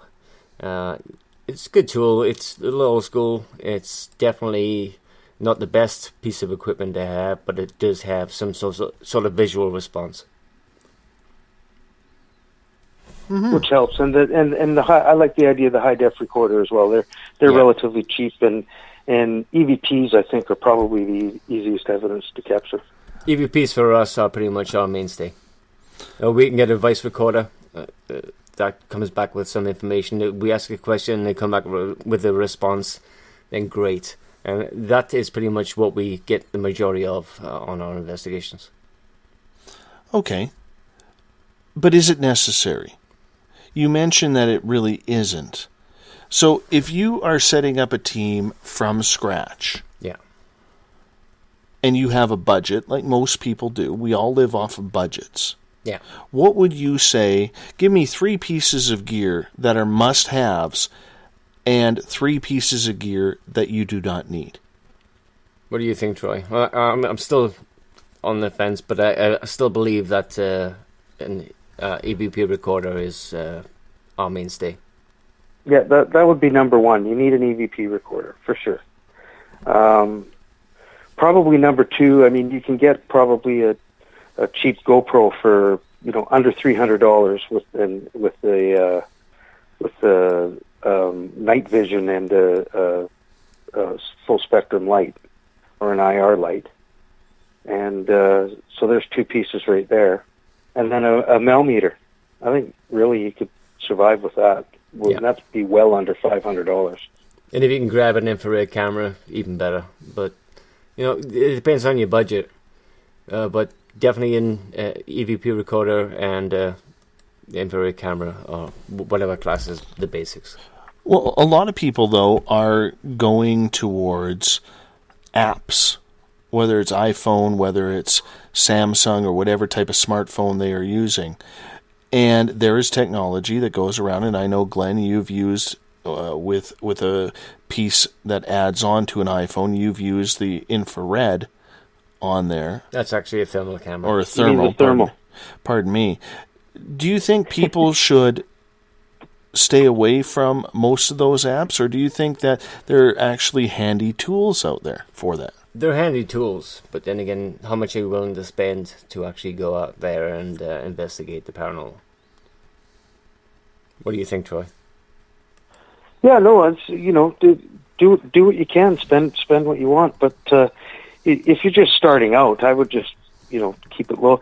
I've never used the online apps that you're talking about, Dave, so I can't really speak to those. I know Glen's put one on his iPad, I think. Didn't you put one on there, Glenn? Yeah, the iOvalist, but I'm not a big fan.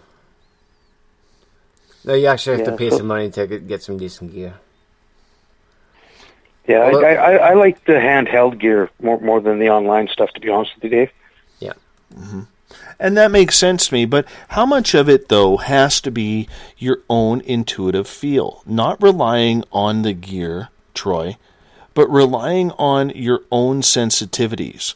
Because, let's face it, when you're in a place that is dark, your eyes don't work as well, so your hearing is heightened, your sense of smell and touch and feel is heightened. Is it a combination of using the proper gear with using your own abilities rather than just relying 100% on the technology? I would say yes to that, and for some of us, that's a little more difficult than others. Like I'm not a medium, for example, or anything like that, or don't come from a family of mediums as such. And I've always said I'm the one without the spidey senses. However, moving forward with this, and as you experience things, I'm certainly, I guess the best way to put it is, I'm becoming very aware of my surroundings. And that is the key. You don't need to be psychic. You don't need to be, clairsentient or clairvoyant or anything like that. Yeah. Any of the Claire team. But right. But you still have to be aware, and I think that's an important word that you use there, Troy. Yes, well, like lately I've been jokingly saying to the guys in the last few investigations is, maybe I do have spidey senses after all. Because, as I say, I'm just becoming a little bit more aware of things. Glenn, I'll ask you this question, since you've put a couple of different paranormal teams together. Yeah. For those looking to start a team, what makes a good team member? What makes a good team in general? Being able to work with your fellow investigators without having an attitude, without having an ego. It's all about the team. It's not about the individual that's in the team. If you can get a good team going, you're pretty much winning right from the bat. Troy, what do you think on that? Because you've been a part of two of Glen's teams. Would you concur, or do you think it's a little bit more personable where you have to have people who actually gel and care for each other? Well, I think you have to gel and care for each other, but it's what Glen said as well. We seem to have an ability to be able to listen to one another and respect one another in such a way that let's just say one of us gets off track for whatever reason, the other ones have no problem reeling them in, because we all respect each other and we respect each other's opinions. And we really do listen to each other, and it's almost like a yin-yang kind of thing. We work very well together. A lot of people will just add members and they'll cut them as they go because maybe they just don't know. Is it a feel-out process like that, Glenn, or do you... I mean, you've been in a long time, so you know what you're looking for, but do you have members that you thought would fit but just didn't in the end, and should you be quick to make that change? It's tough making the quick change thing that you're talking about, but with me, Troy, Mike, and Derek, we've been working together now for about a year and a half. Me and Troy have been together for like 6 years, 7 years now, and we just seem to gel.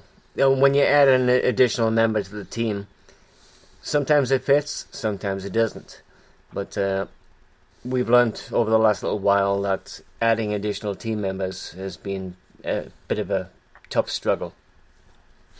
I have a question from Clayton in the SOR Space Travelers. Clayton's first time listening to the show and taking part in the SOR Space Travelers, and he's already firing off questions. I love this. It's good. I like Clayton. Exactly. Clayton is a musician. He says, I've written songs on guitar before, and I'm going to tell you, Clayton, right now I'm jealous because I have two guitars sitting right behind me. I can't play one note. I suck that bad. But Clayton is saying, I've written songs on guitar before, and the music sounds like a voice. Is this a paranormal event, or is this just coincidence? Glenn, you're a guitar player. I'll leave that to you. I'm guessing it's just coincidence, but because we're so artistic in the way we think, there's a good possibility that you may be picking up something that was being told to you. There's been many songs out there that have been written where they believe that some sort of entity has influenced the actual artistic process of doing that song. And I've actually met Clayton and Amanda both. They're both clients of us. And yeah, great guy. Love his music. They've actually snuck in and watched him play, even though he didn't know he was there. But yeah, I kind believe that there is a possibility of some sort of influence with the artistic process. That is something I'm going to ask Bumblefoot next time I chat with him. Does his music sing to him when he creates it? More than likely. I can tell you this. When I saw Guns N' Roses back in April in Las Vegas, in the Not in This Lifetime tour. Yeah. Because, you know, I'm a diehard Guns N' Roses guy, as you can tell by big time. Looking at the Guns N' Roses wall here in the studio. Yep. Don't tell Bumblefoot that, though. Okay. The way Slash made his guitar absolutely beg for mercy. Sing. I've never heard that before. No. So, is that normal? Could it be paranormal? Who knows? The possible influence from that kind of angle interests me. And I've seen Clayton play. He's awesome. So, you know what? I'm not quite sure whether he's getting influence because they did have some sort of entity in their location. Maybe that may have influenced the way he's playing. Who knows? Well, if he starts wailing on a guitar the way Jeff Healey did back in the day, then there could be. I miss Jeff. Yeah, me too. Me too. We could turn this into a whole rock and roll show right now. That's right. We could. Troy's more into the Nana Muscuri and you know, Celine Dion type stuff. No, he's more the rock too. I know, but we love to give Troy a hard time. Yeah, I know we do. You know, but it's very interesting. We only have a couple minutes here before we have to go to break here at the top of the hour, and we will then enter our final hour of SOR tonight. Troy, we'll start with you on this. If you were to give a rookie investigator one piece of advice from everything that you have learned, and it has been, well, that was weird. 6 years. I just saw a shadow out of the corner of my eye. Oh, yeah? Right behind us. Right here? No, kind of in the back of the studio there. Just you kind guys got a new studio guest or what? I'm wondering maybe. if we do. Yeah. That was kind of odd because it was a black shadow. Weird. It was Maybe it was a couple feet big. That was kind of odd. Anyways, it happens. It's not the strangest thing that's happened during this show. But if you could get for living in a cabin in the woods. Well, you know what? You're probably right. And only very few, including yourself, know where that location is. But Troy, we only got about 90 seconds left here. What would you tell a first-time ghost hunter as your best piece of advice for them? Probably back to the protect yourself. Yeah. Don't be foolish. Because what if they're atheist or agnostic and don't believe in that? Then what are you doing looking for ghosts? Exactly. I don't think you can believe in one and not the other. That is true. Well, maybe you can, but I don't know. It seems to me that you shouldn't. You have to believe in something. How about you? What's your best piece of advice, Glenn? Pretty much the same as what Troy just said. Like, protect yourself. Don't just go in there cold and expect that you'll come out there on the other side without getting your ass kicked. And believe me, you will.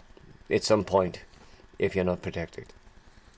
On that note, we are going to try and figure out what the hell the shadow was that seemed to come in behind us here. Yeah. Exactly. Glad I'm here. Absolutely. We're going to hop out for a final break of the night. Troy Ryan and Glen Ferguson joining us tonight on Spaced Out Radio. Chronicles of the Unknown. They appear on the third Friday. Friday. It's Monday, damn it. It's Monday. I know. You know what? Today I had a case of the Mondays. They appear on the third Monday of every month. Their next appearance is July 18th. You're listening to Spaced Out Radio. I am your host, Dave Scott. We'll be back for the final hour right after this. Become more intimate and interactive with Spaced Out Radio. All right. Join our Space Travelers Club with your new membership. For $5 a month, we'll provide you with special access to the website, monthly prize draws from books to psychic readings, along with monthly newsletter, private interviews, and more. Sign up today to be part of Spaced Out Radio's experience. Every month on Spaced Out Radio, we look into the deep and dark reports of cryptids roaming around the world with me, Rob Morphy from Cryptopia.us. I would love it if you would join me and host Dave Scott as we delve into the most arcane stories and reports regarding creatures of the unknown. My job is to hunt down the details and bring the evidence forward to you. These aren't your regular Bigfoot stories I'm talking about either. You can find out more about crypto history at spacedoutradio.com. Looking for a place to advertise at a very reasonable cost? Look no further than Spaced Out Radio. SpacedOutRadio.com has an advertising tab that you can click to check out our daily, weekly, and monthly packages to play on the radio, or our website including social media. From commercial spots to banners, we have it all. Check out our competitive pricing today.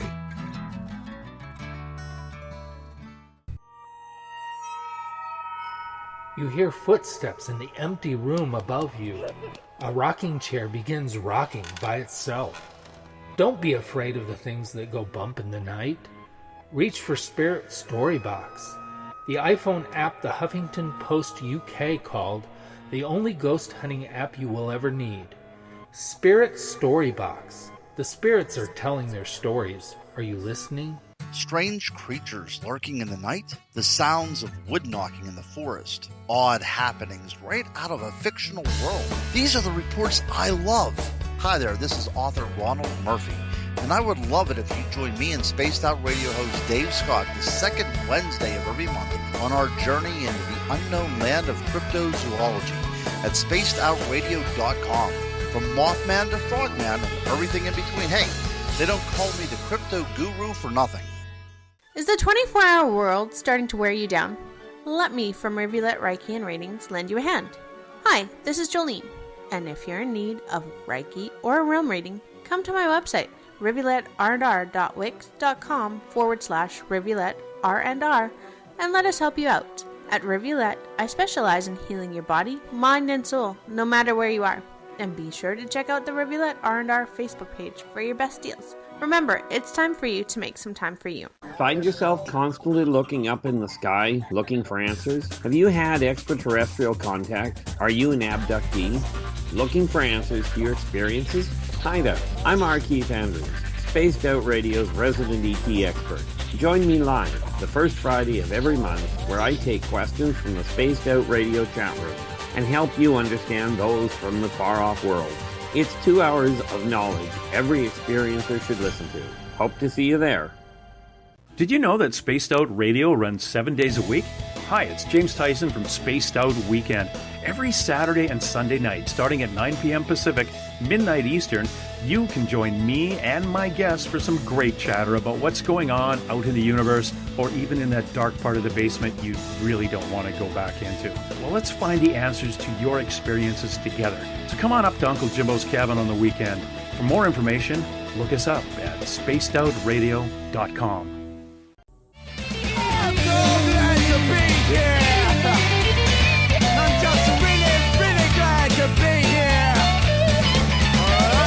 Would you like to connect with us on Spaced Out Radio? Head to spacedoutradio.com to check out the latest shows, guests, and sponsors.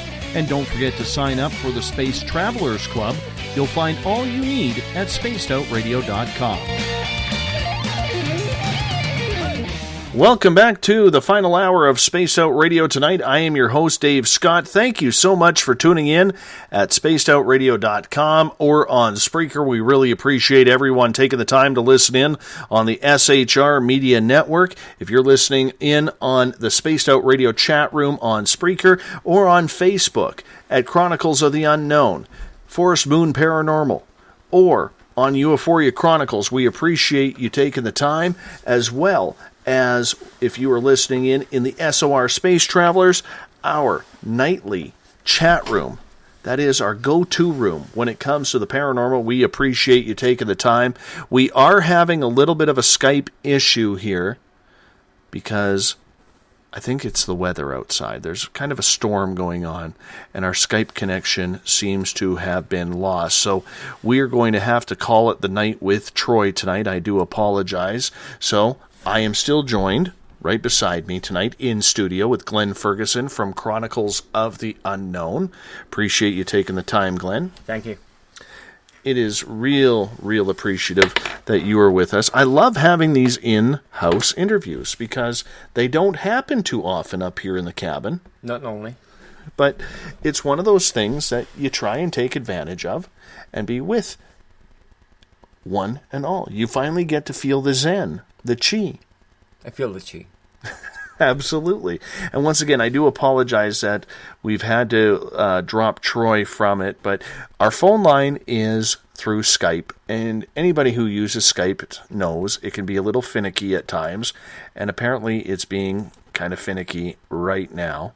So we have had to kick Troy off. It wasn't anything that he said or anything like that. No. You know, but it's one of those things that just happens. So it's just going to be Glenn and myself on the way through tonight, which is really cool because Glenn and I have had a few days here. Him and his wife Janessa have been up here doing some filming for Chronicles of the Unknown in northern British Columbia here.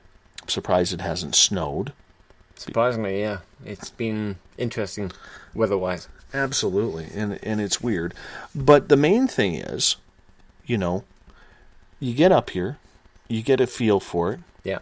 The air is different because of the elevation. Elevation is quite high up, yeah. You're 3/4 of a mile, literally, above sea level. Staying awake up here has been tough for me. I'm used to a lower elevation.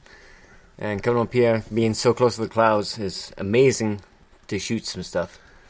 You know what was funny is when I moved up here, as silly as this may sound, and people who actually live up in the mountains can maybe have noticed this. Maybe you've noticed it since visiting. Don't the clouds seem lower? They seem a lot lower than down on the lower mainland. The elevation up here is about 3,000 feet above sea level, and the clouds are way closer than they would normally be down on the coast. I fully agree. And you know what? I've said that to many people who live up here, that the clouds are much closer than what they are when you live on the coast. And the weird looks that I actually get on that are intense. It's weird. I mean, it's like they're looking at you like you have a third eye on your forehead or something along those lines. You know what I'm saying? Yeah, exactly. You know, so I guess it's their own little secret. We're going to start off this hour with a question from Amanda, who's been very active in the SOR Space Travelers room on Facebook. I love Amanda. Her question is, what about miracles, or whatever you want to call them? Have you ever witnessed any, Glenn? Not personally, no. Like, I tend to stay on the scientific end of what I do. I am a little bit sensitive. But the miracle thing, I haven't witnessed yet. Well, you know what? I have. And I'm going to take a couple of moments here to tell the story, because I don't even think I've told you this story. And you know I'm full of stories. Yeah. They just kind of pop in and out, and you're one of the only people around here who comes up here where I actually get to tell a story to, besides my audience, who's probably sick and tired of hearing them by now. Correct. But this is what happened to me. And I call it a personal miracle because, like I said earlier in the show, I am someone who has struggled with anxiety regarding death. Yeah. And it's always bothered me. In 2012, it was July of 2012, so we're coming up on the 4-year anniversary, Mrs. Spaced Out Radio's grandmother passed away. Yeah. We were just getting into this whole spiritual side, learning about the paranormal. I hadn't even thought about extraterrestrial at that point. And ever since my first conscious paranormal experience, which happened with the angel of death in my mother's eyes, I felt I was getting cocky, that I was getting a grasp of this, that I knew what was going on or figuring out what was going on. I was feeling brave. And we got the call that it was time to head to the hospital because Grandma wasn't doing very well. Yeah. And we were there, and we arrived at the hospital, and we walk into her room, and immediately the second I walked into Grandma's room, I felt the exact same feeling when I saw the angel of death in my mother's eyes. Yeah. Now, for those of you listening to for the first time or hearing this story, my mother is still alive. Okay? And what happened there was, I could feel the energy of the angel of death. I could feel it bouncing around from corner to corner to behind her to behind where we were standing. And everybody is crying. And here I am doing a personal paranormal investigation.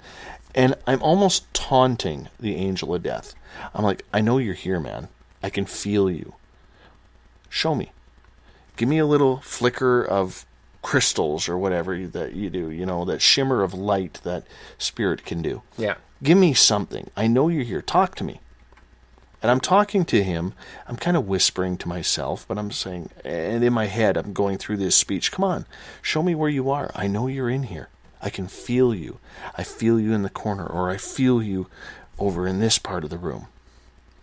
And nothing happened.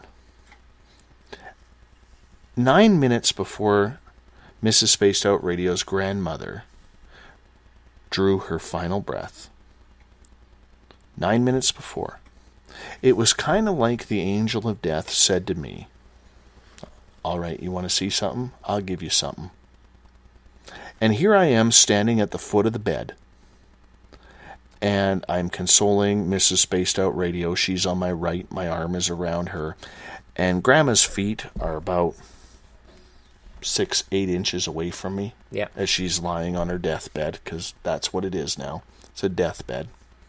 And her breathing is getting slower. Labored. Exactly. And I'm watching her body.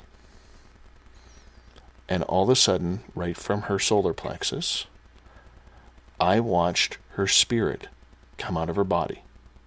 And it was like the angel of death said right then and there, all right, you want to see this? Here it is. This is what you want to see, right? Yeah. It was almost like he was taunting me back because I was taunting him. And then here's this cloud. It's about 12 inches And it looked like a little cloud. And it's sitting there above her body. And all of a sudden, in a split second after seeing it, and there it is for about 3-4 seconds, and then snap of a finger, it took off, and I watched it go right through the ceiling of the room. And all of a sudden, the entire energy of the room changed. Yeah. Like he was gone. We did that at Troy Ryan's place. He has an entity in his house. We were using the SLS, just experimenting with it before the night before we went up to Likely. And we had an entity appear on the table to my right-hand side. I touched that entity and it took off, as you say, through the roof.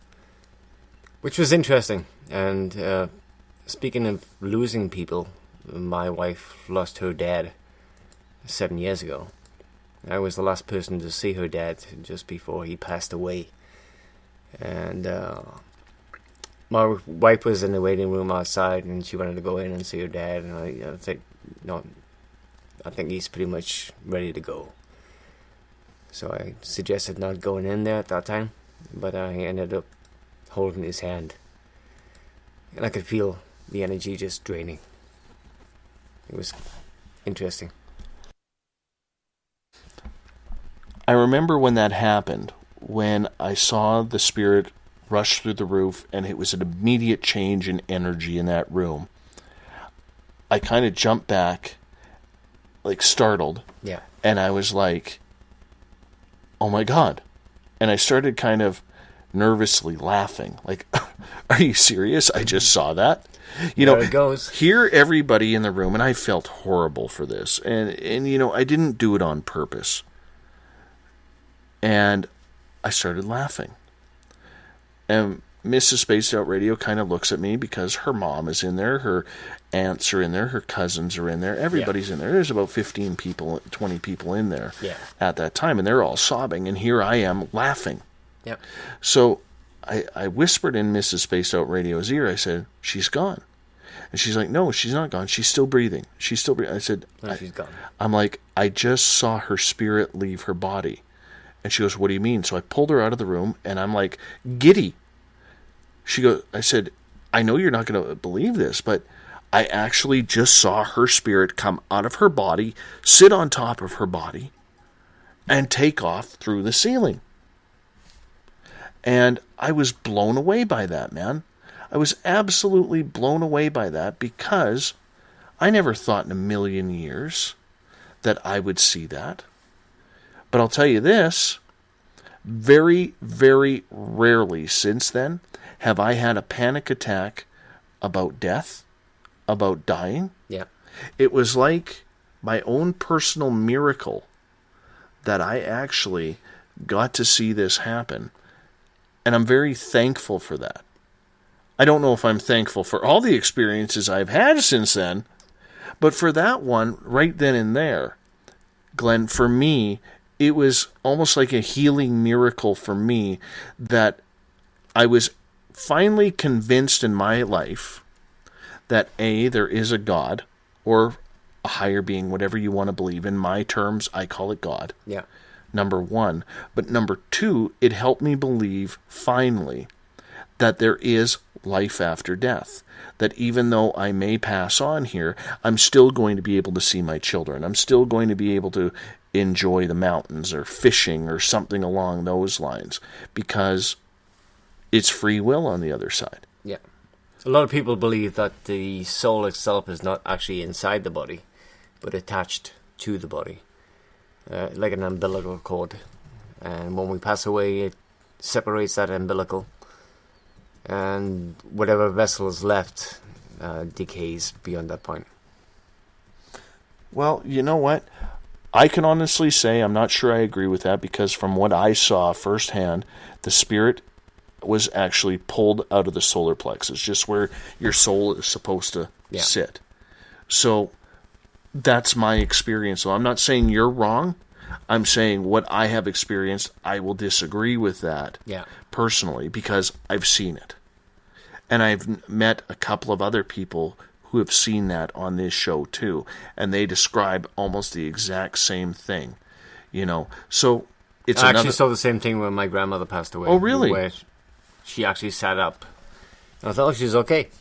But then you take a second look at it, and she's still lying down, but all of a sudden she's sitting up. And it just shot through the ceiling.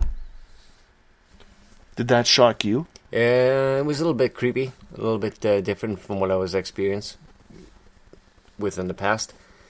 But yeah, it did kind of freak me out a little bit. I thought she was actually sitting up and getting ready to go to work. As far as I was concerned, she was standing beside the bed, and all of a sudden her body's still there.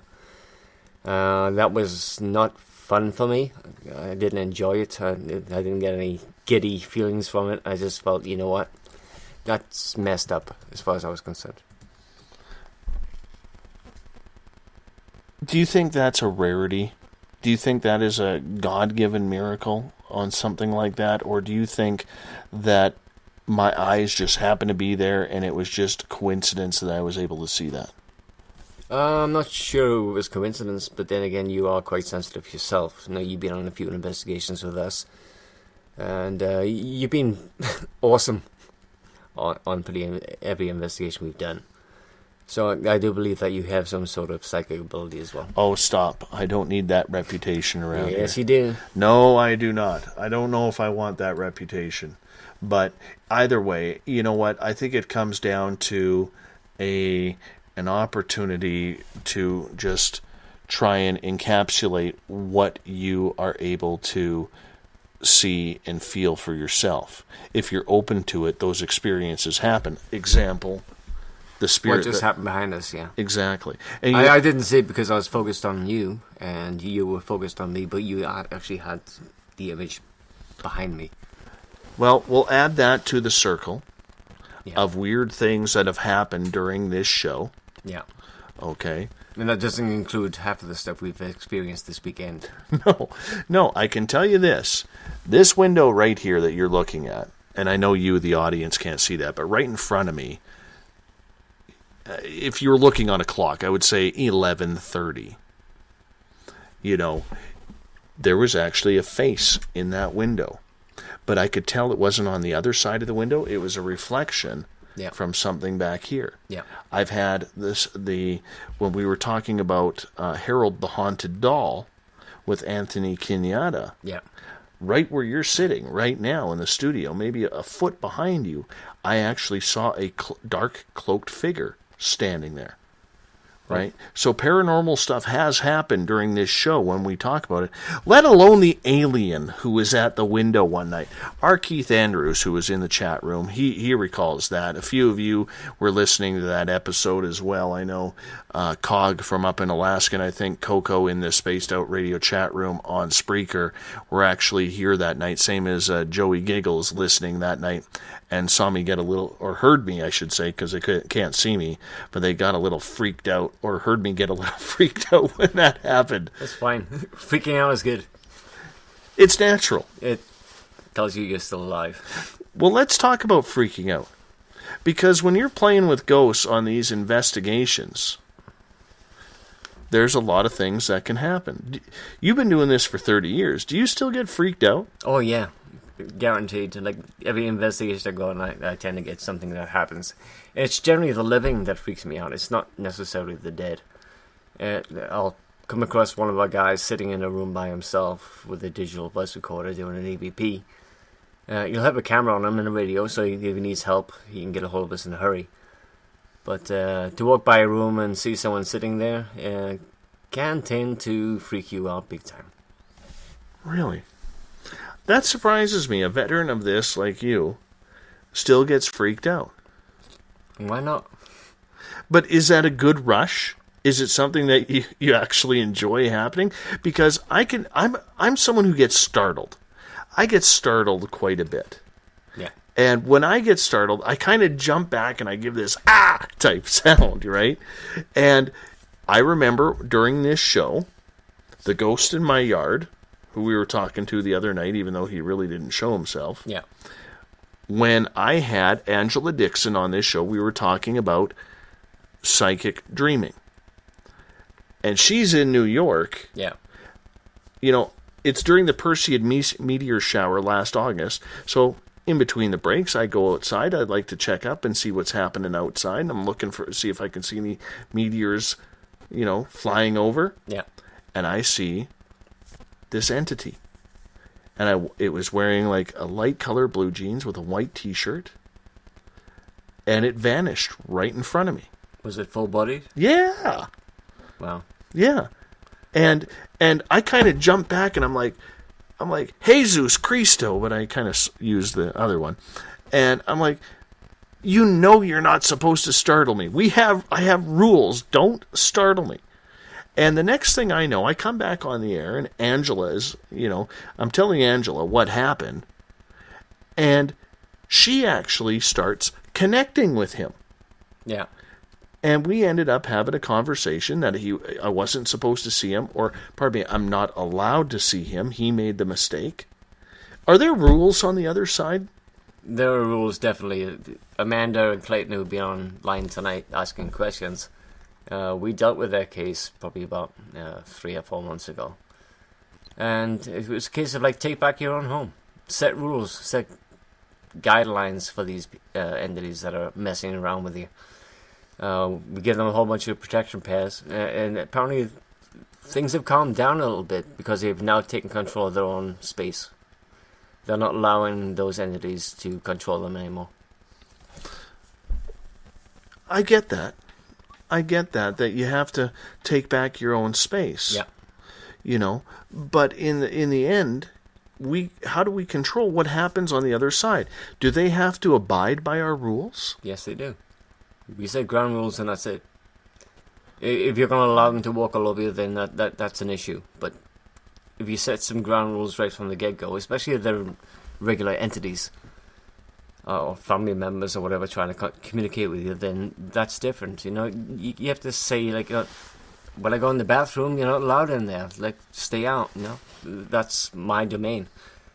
And that's where you have to start. You have to take back your own space. Okay, here's a question from Dawn in the Space Out Radio chat room on Spreaker for you, Glenn. And she is asking, what does it mean when you see just a head opposed to a full body? It means they don't have enough energy to fully materialize.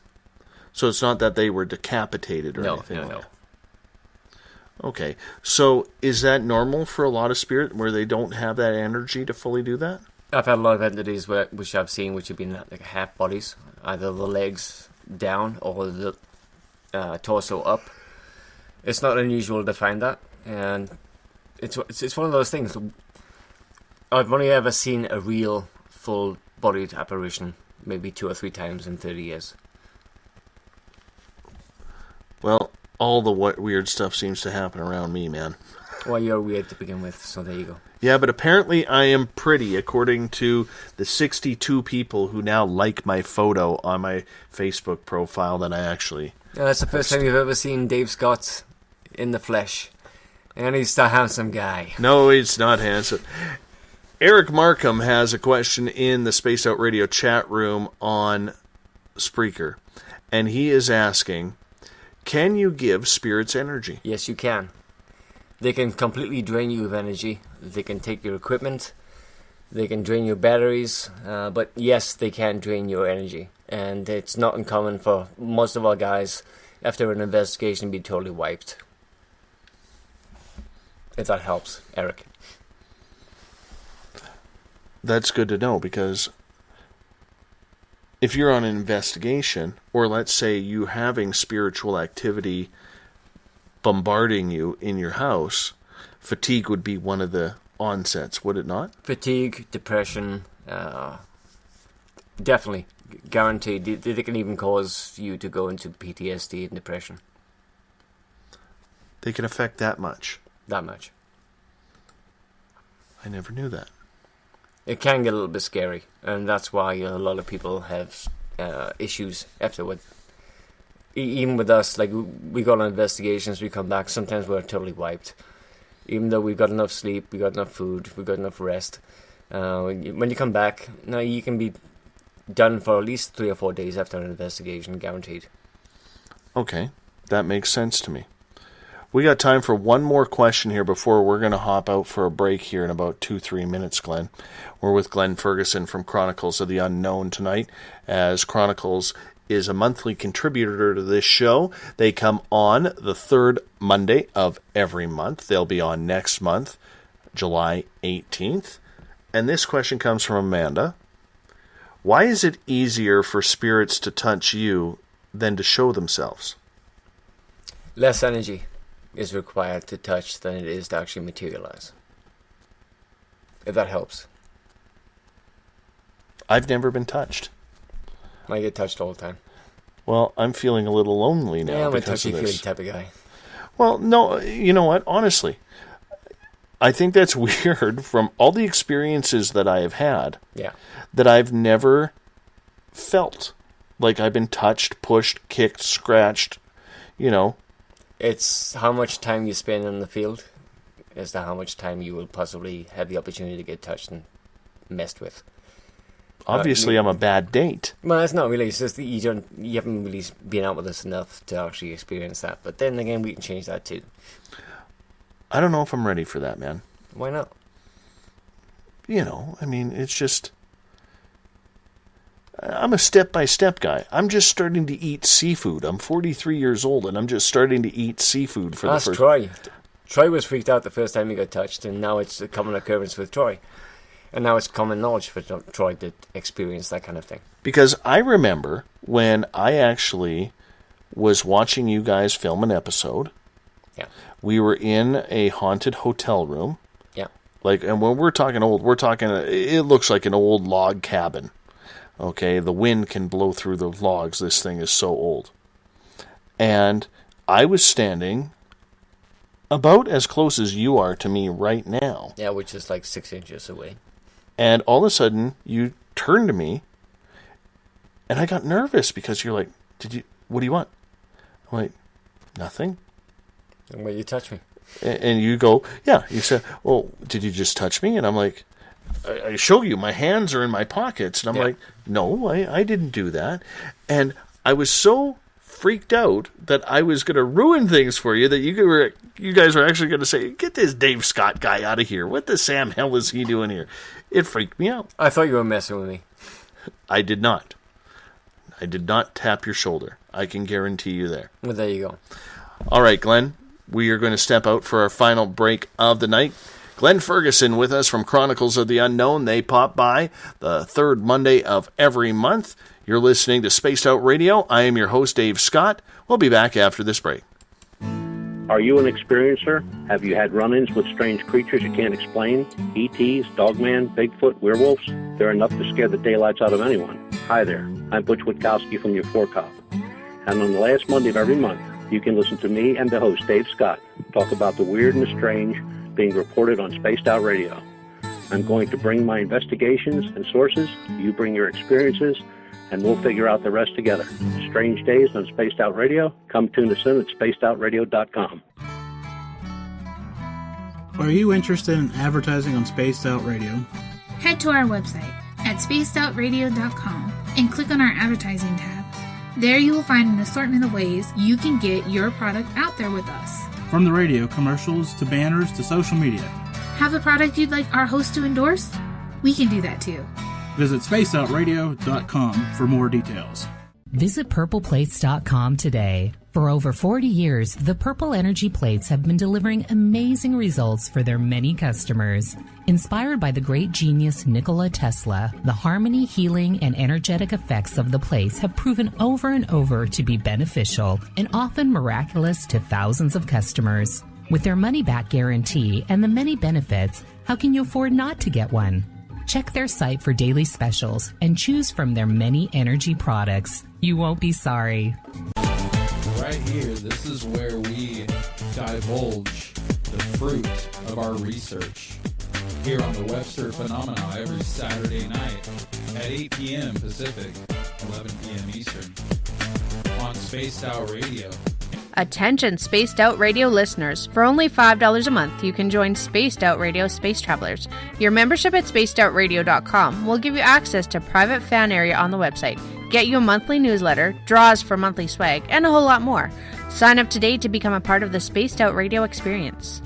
Strange creatures lurking in the night, the sounds of wood knocking in the forest, odd happenings right out of a fictional world. These are the reports I love. Hi there, this is author Ronald Murphy, and I would love it if you join me and Spaced Out Radio host Dave Scott the second Wednesday of every month on our journey into the unknown land of cryptozoology at spacedoutradio.com. From Mothman to Frogman and everything in between. Hey, they don't call me the crypto guru for nothing. Greetings and salutations, space travelers, from the Chronicles of the Unknown team. What is Chronicles of the Unknown? I keep hearing about this thing. It's a new paranormal reality TV show based right here in beautiful British Columbia, Canada.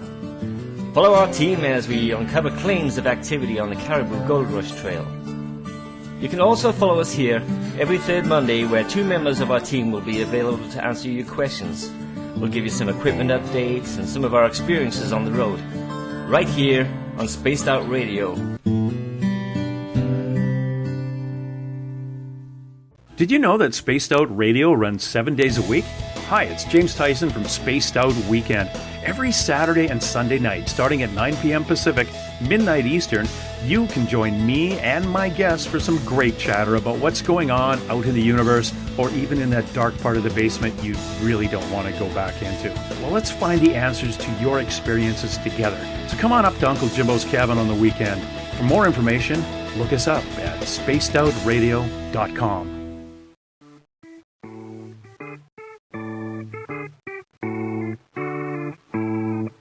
Missed most of tonight's show? Don't worry, you didn't miss a thing. You can head to our website, spacedoutradio.com, and download our archives for free. And don't forget to get your Space Travelers membership today. Now, back to tonight's show. Final half hour of Spaced Out Radio tonight. I am your host, Dave Scott. Thank you so much for your listening in on the SHR Media Network. If you're on Spaced Out Radio's chat room on Spreaker, as well as on Facebook at Chronicles of the Unknown, Euphoria Chronicles, Forest Moon Paranormal, and our flagship, SOR Space Travelers.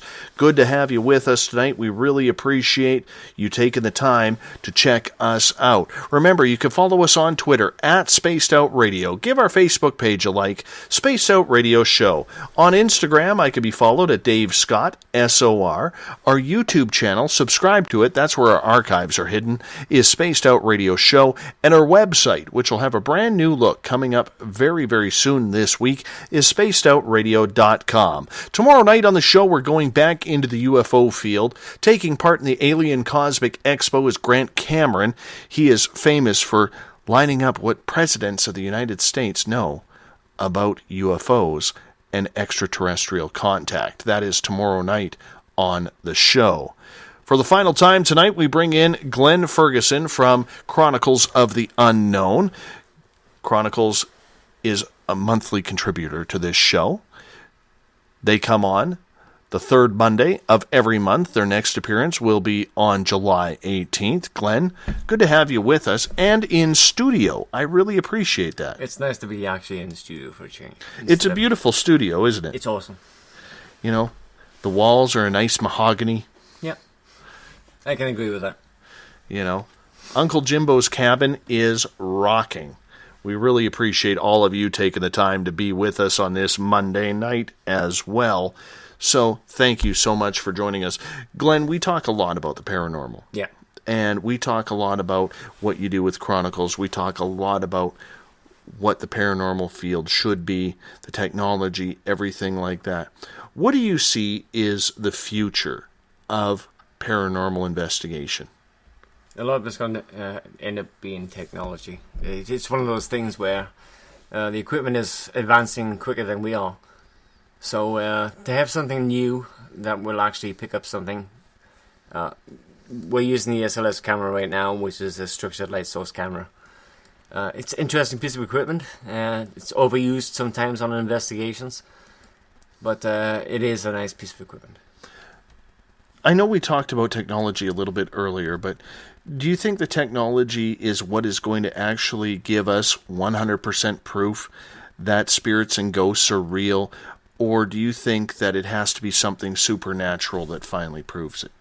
No, I believe it is the technology that's going to make the difference for us, especially with the structured light source and the thermal camera. You can see it on pretty much every television show that's out there right now. You got Ghost Adventures, or pretty much leading edge when it comes to new technology, and they're getting some interesting finds with it. I'm still amazed by the technology question, man. I know we've gone over it a couple of times and everything. Many times. But I am still amazed. And I watch you bring in, when you are staying up here, when you're doing an investigation up here, and I see the equipment that you are using, and I realize that you only have a little bit of what is actually truly out there. Yeah. Let's go to this question. Let me ask you this then.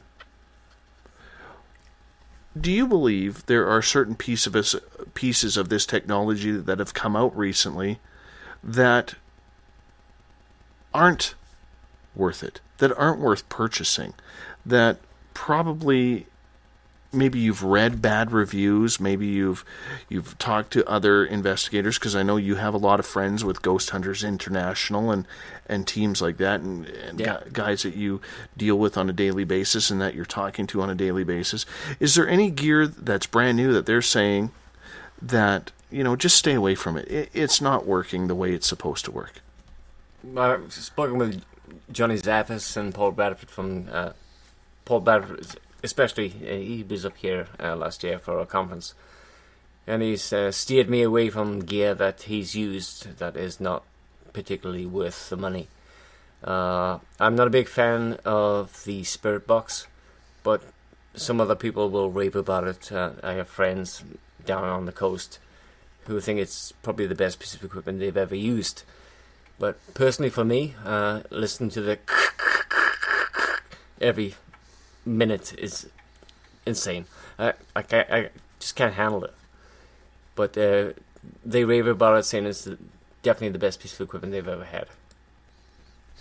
Okay, and that brings up a good point, because a good friend, mutual friend of this show and of Chronicles, is Bill Hauser.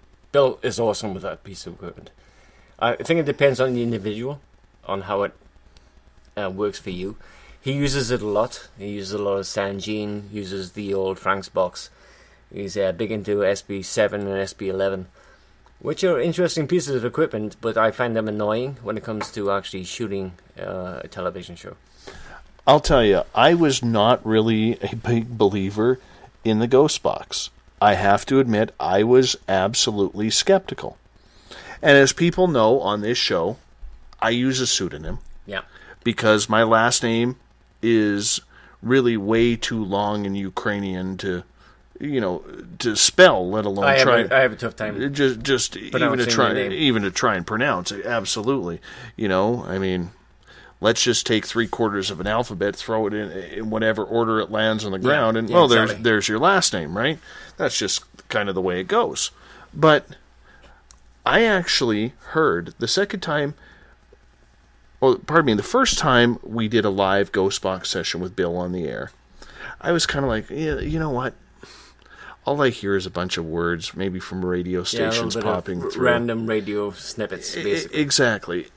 The second time, I actually found that I was listening a little bit clearer. Yeah. Because it was almost like, okay, push away the radio, the like you said, and try and figure out what it is.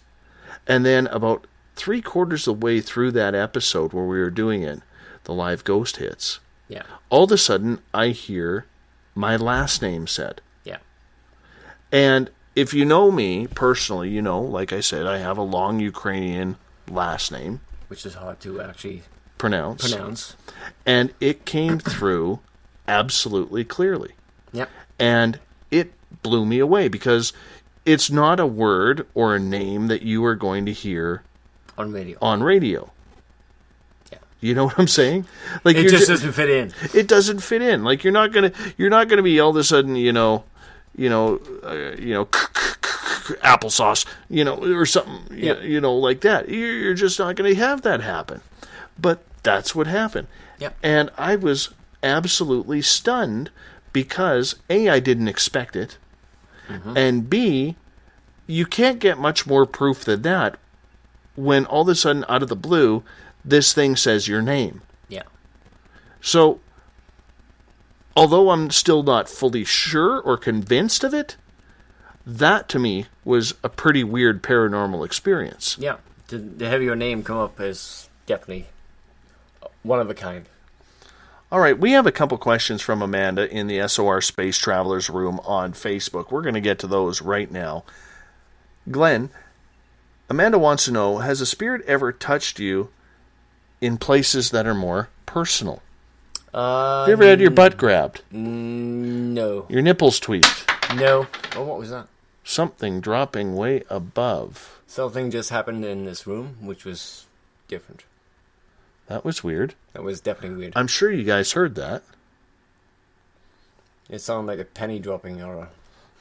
Yeah. And maybe we were talking about pennies earlier. Maybe that was one of the entities within this room, just making himself known. That was odd. But have you ever been molested by a spirit? No, I haven't. I've been touched and poked and prodded, but I've never been touched anywhere that would be considered private. I have had Patty Negri on this show before. She is a psychic to the stars in Hollywood. And she actually wrote an article about a year ago when I first brought her on the show about ghost sex. Yeah. Have you ever heard of that? No, I haven't. Well, apparently there are spirits out there that still like to get it on. And doesn't matter if male or female, that they will actually sexually abuse. Well, you're talking about people. incubus and succubus right there. Well, I thought they were more alive because I met a couple of succubuses, that's for sure. So, very interesting indeed. We're going to go to another question from Amanda here. And that is, how do people then protect themselves from spirits touching them or harming them? You try telling them to stop, which would be the first thing I would do in the beginning. But there's also other options. I gave Amanda a whole bunch of protection prayers, which she still has a list of. She can use those in order to try and ward off. If you have a religious background, I'd probably recommend having a priest in to bless the house. But other than that, it's take back your own body. No, it's like taking back your own place. And people are questioning whether or not we were throwing coins around here. No, that wasn't us. That was odd. That was definitely odd.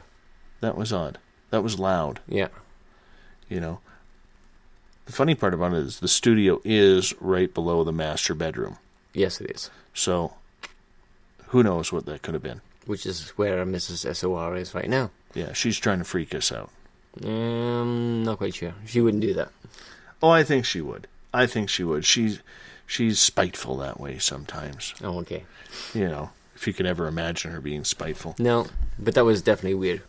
Oh, absolutely. Kind of on the timing of everything that was going on. We were talking about that about half an hour ago, and all of a sudden we have that kind of issue occurring. I do want to debate something with you. Yep. You and I were in a pub the other night. Yep. And we were having a beer. Yep. After we went and were kind of playing with some ghosts. Yep. And a young lad came up, our waiter that night.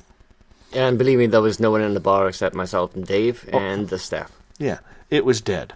Like, you don't get much more. Like, Glenn and I were literally the only patrons in this bar. This is what happens when you live in a hick town. People are out camping and having their own fires and parties. And it was Father's Day. Exactly. Weekend, so...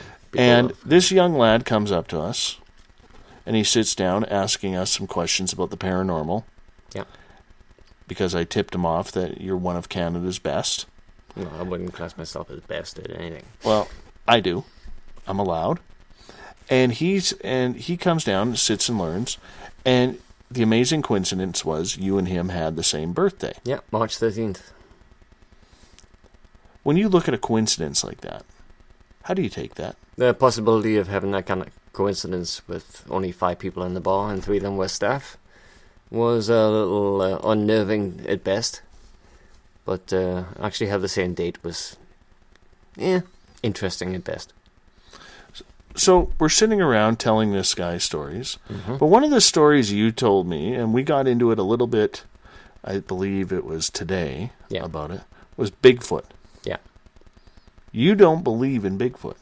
I'm skeptical at best on Bigfoot. For me, I believe it is First Nations spirit rather than an actual bipedal ape. No bones are being found, and all those shows on TV right now, like Hunting Bigfoot and whatever, I'm not buying it. That's just one of my things. As someone who has seen Bigfoot, mm-hmm. literally in the flesh, well, kind of furry, yeah, I'm going to disagree with you on that. Although I am of the belief that Bigfoot is not Nephilim. I don't believe it is Gigantopithecus. Yeah. I don't believe that it is a North American ape of some sort. I don't believe it's the missing link to mankind. Yeah. But what I do believe is that it is a creature that has had stories and sightings for centuries, and I do believe that it does have some mystical power. Well, we had Dr. John Bindernagel from the island come over for our conference last year. He's probably one of the authorities, especially in Canada, reference bipedal apes. He's a biologist by trade, a doctor in that field, and he believes that it does exist. But like I say, without any proof, without any bones, without any remains of a passed on animal, it's tough to believe that it does exist. I understand that, but I will say this. I believe the First Nations way of thinking that I believe this creature is interdimensional. Yeah. There is also a lot of evidence, and we've had people on this show from Eric Mothman in Florida, yeah. Mike Johnson in Colorado, Edie Kaito in Indiana, yeah. who've literally gone around and they've put up trail cameras and they get no photos. The batteries are drained. Yeah. And not only are the batteries drained, if the batteries do hold up, they'll have frames of everything because they go off when there's movement. Yeah. They'll have foxes, bears, cougars, deer, raccoons, squirrels, whatever it may be, opossums. But nothing on But Sasquatch. The minute Bigfoot comes around, there's either empty frames or there is some sort of white beam or white orb that is around. That's why I still believe that it's a spirit. Okay. We can go into the interdimensional stuff if you want, but I still believe that it is a First Nation spirit. So let's take my sighting then. Okay. Where I saw a creature. Nothing spiritual about it. It was full on the thickness, the width, the hair was moving. Everything that you basically saw in the Patterson-Gimlin film is what I saw from the right side, and I only got about 5-6 seconds of this, but you have an experience like that, it seems to take a lifetime. And I saw this entire thing from the right profile. The problem is right now, because everyone and their dog has learned how to do CGI, Photoshop, whatever. Mm-hmm.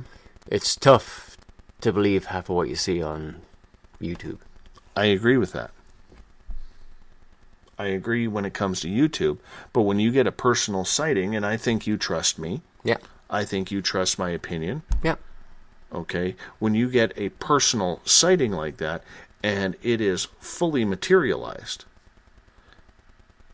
where it is thick, you can't see through it, you can't get anything like that, I think there's more to it.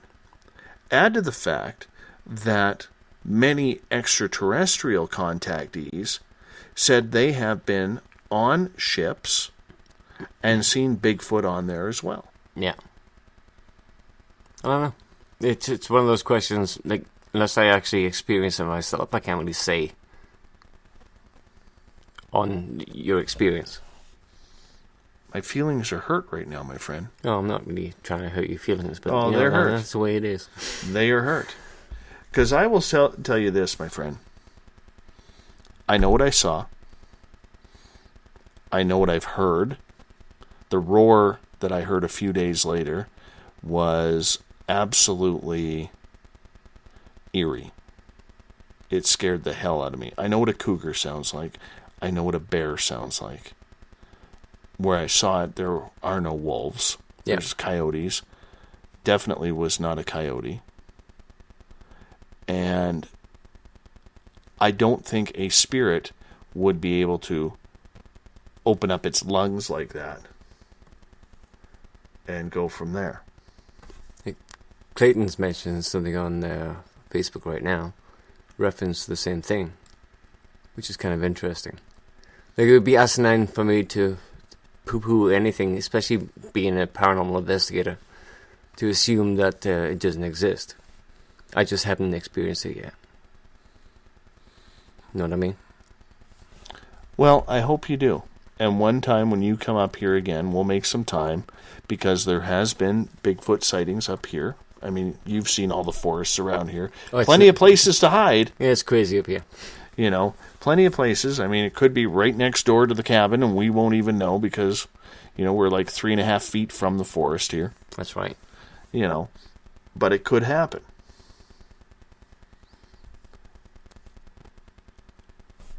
Let's go back to the paranormal for a moment. Okay. Okay.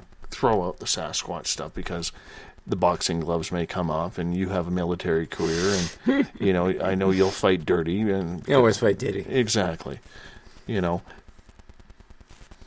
when it comes to where you would like to investigate, if you had a top 3 of places you would like to investigate, where would you like to go? Ohio State Reformatory would be number 1 for me. Probably Waverly Hills, down in Kentucky. And probably down in Florida somewhere. There's a couple of lighthouses down there I want to check out. Alcatraz would be another one I'd like to hit up. I'd like to go to Alcatraz.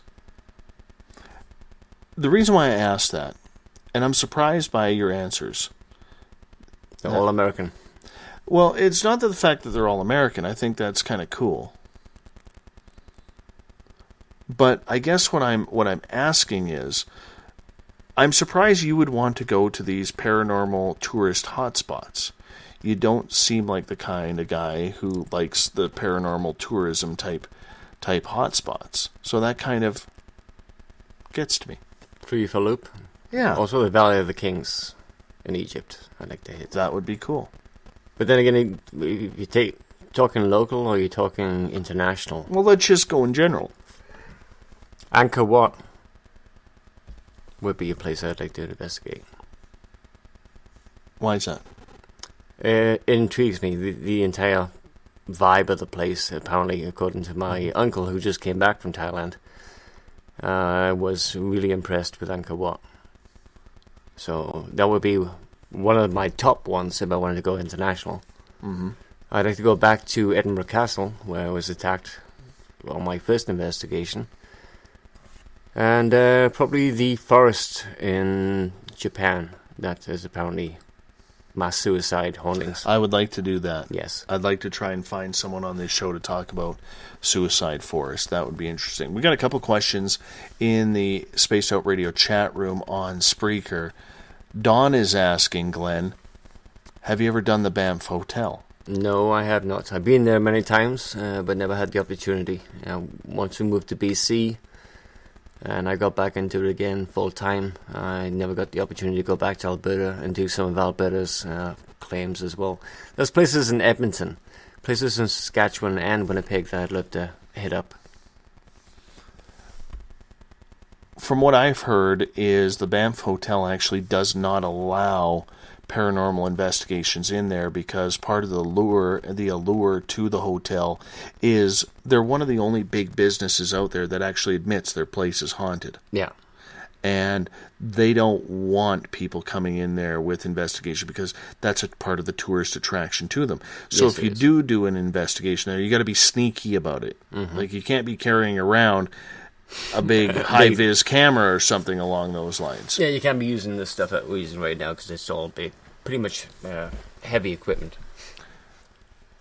I have a question from Sharon in the Space Out Radio chat room on Spreaker. Can spirits materialize? Yes, they can. It depends on how much energy they have. Generally, they'll drain our equipment. We carry around a millennium of batteries just in case we get wiped out. But it does happen, and we've obviously been drained many, many times. But they can materialize, yes. And on that note, we only have about 2 minutes left before we're going to fire up Mr. Bumblefoot here. Why don't you give us a little rundown for a couple minutes about Chronicles of the Unknown? Chronicles of the Unknown for the last year has been dealing with the Caribou Gold Rush Trail. We're still continuing with that right now. We've submitted our show to various networks. Hoping to be picked up by October for the fall season. If not, we'll be on spring. If not, you'll end up seeing us on YouTube every episode.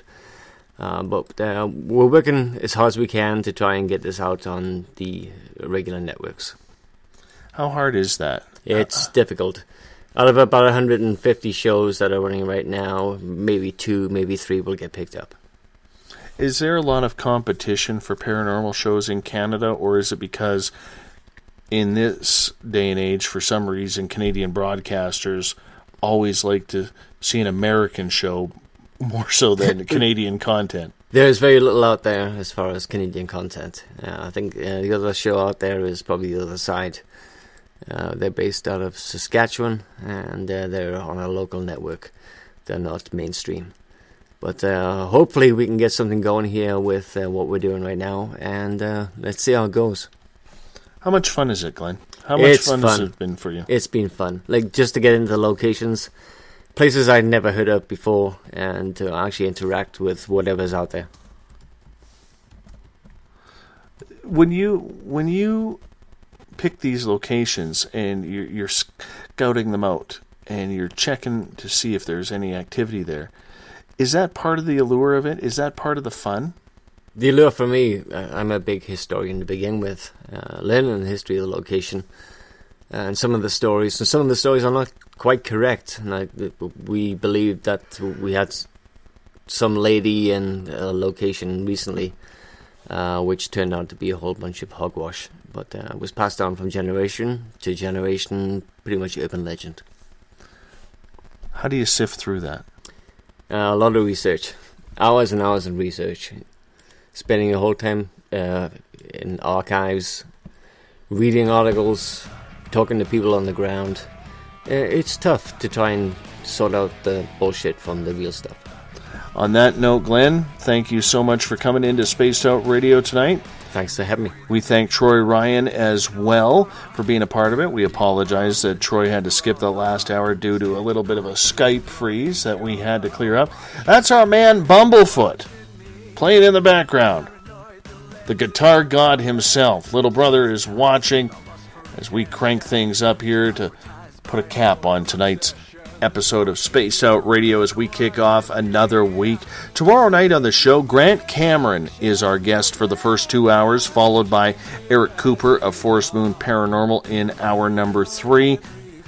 Grant is the foremost investigator, and he's a Canadian guy. And this is what I don't get, but he's a pro trying to figure out which United States presidents have made ET contact. We're going to talk contact, disclosure, and what U.S. presidents know with Grant Cameron tomorrow night on the show. Thanks so much if you're listening in on the SHR Media Network. over on Spreaker at Spaced Out Radio Show, and on Facebook, Euphoria Chronicles, Chronicles of the Unknown, Forest Moon Paranormal, and our flagship, SOR Space Travelers. We had a number of new listeners tonight. Thank you so much for participating and coming into the show. Hope to see you around once again. Remember, you can follow us on Twitter at Spaced Out Radio. Give our Facebook page a like, Spaced Out Radio Show. On Instagram, I can be followed at Dave Scott, SOR. Do me a favor, subscribe to our YouTube channel, Spaced Out Radio Show. That's where we hide our archives. And, of course, our website, which will have a very, very good look, new look, exciting look to it. SpacedOutRadio.com. Launches very, very soon. That's where we're going to get the SOR Space Travelers. We will talk to you in exactly 21 hours from now. Thank you so much for tuning in. Share on. I love you. Take care. Bumblefoot, take it away. Good night.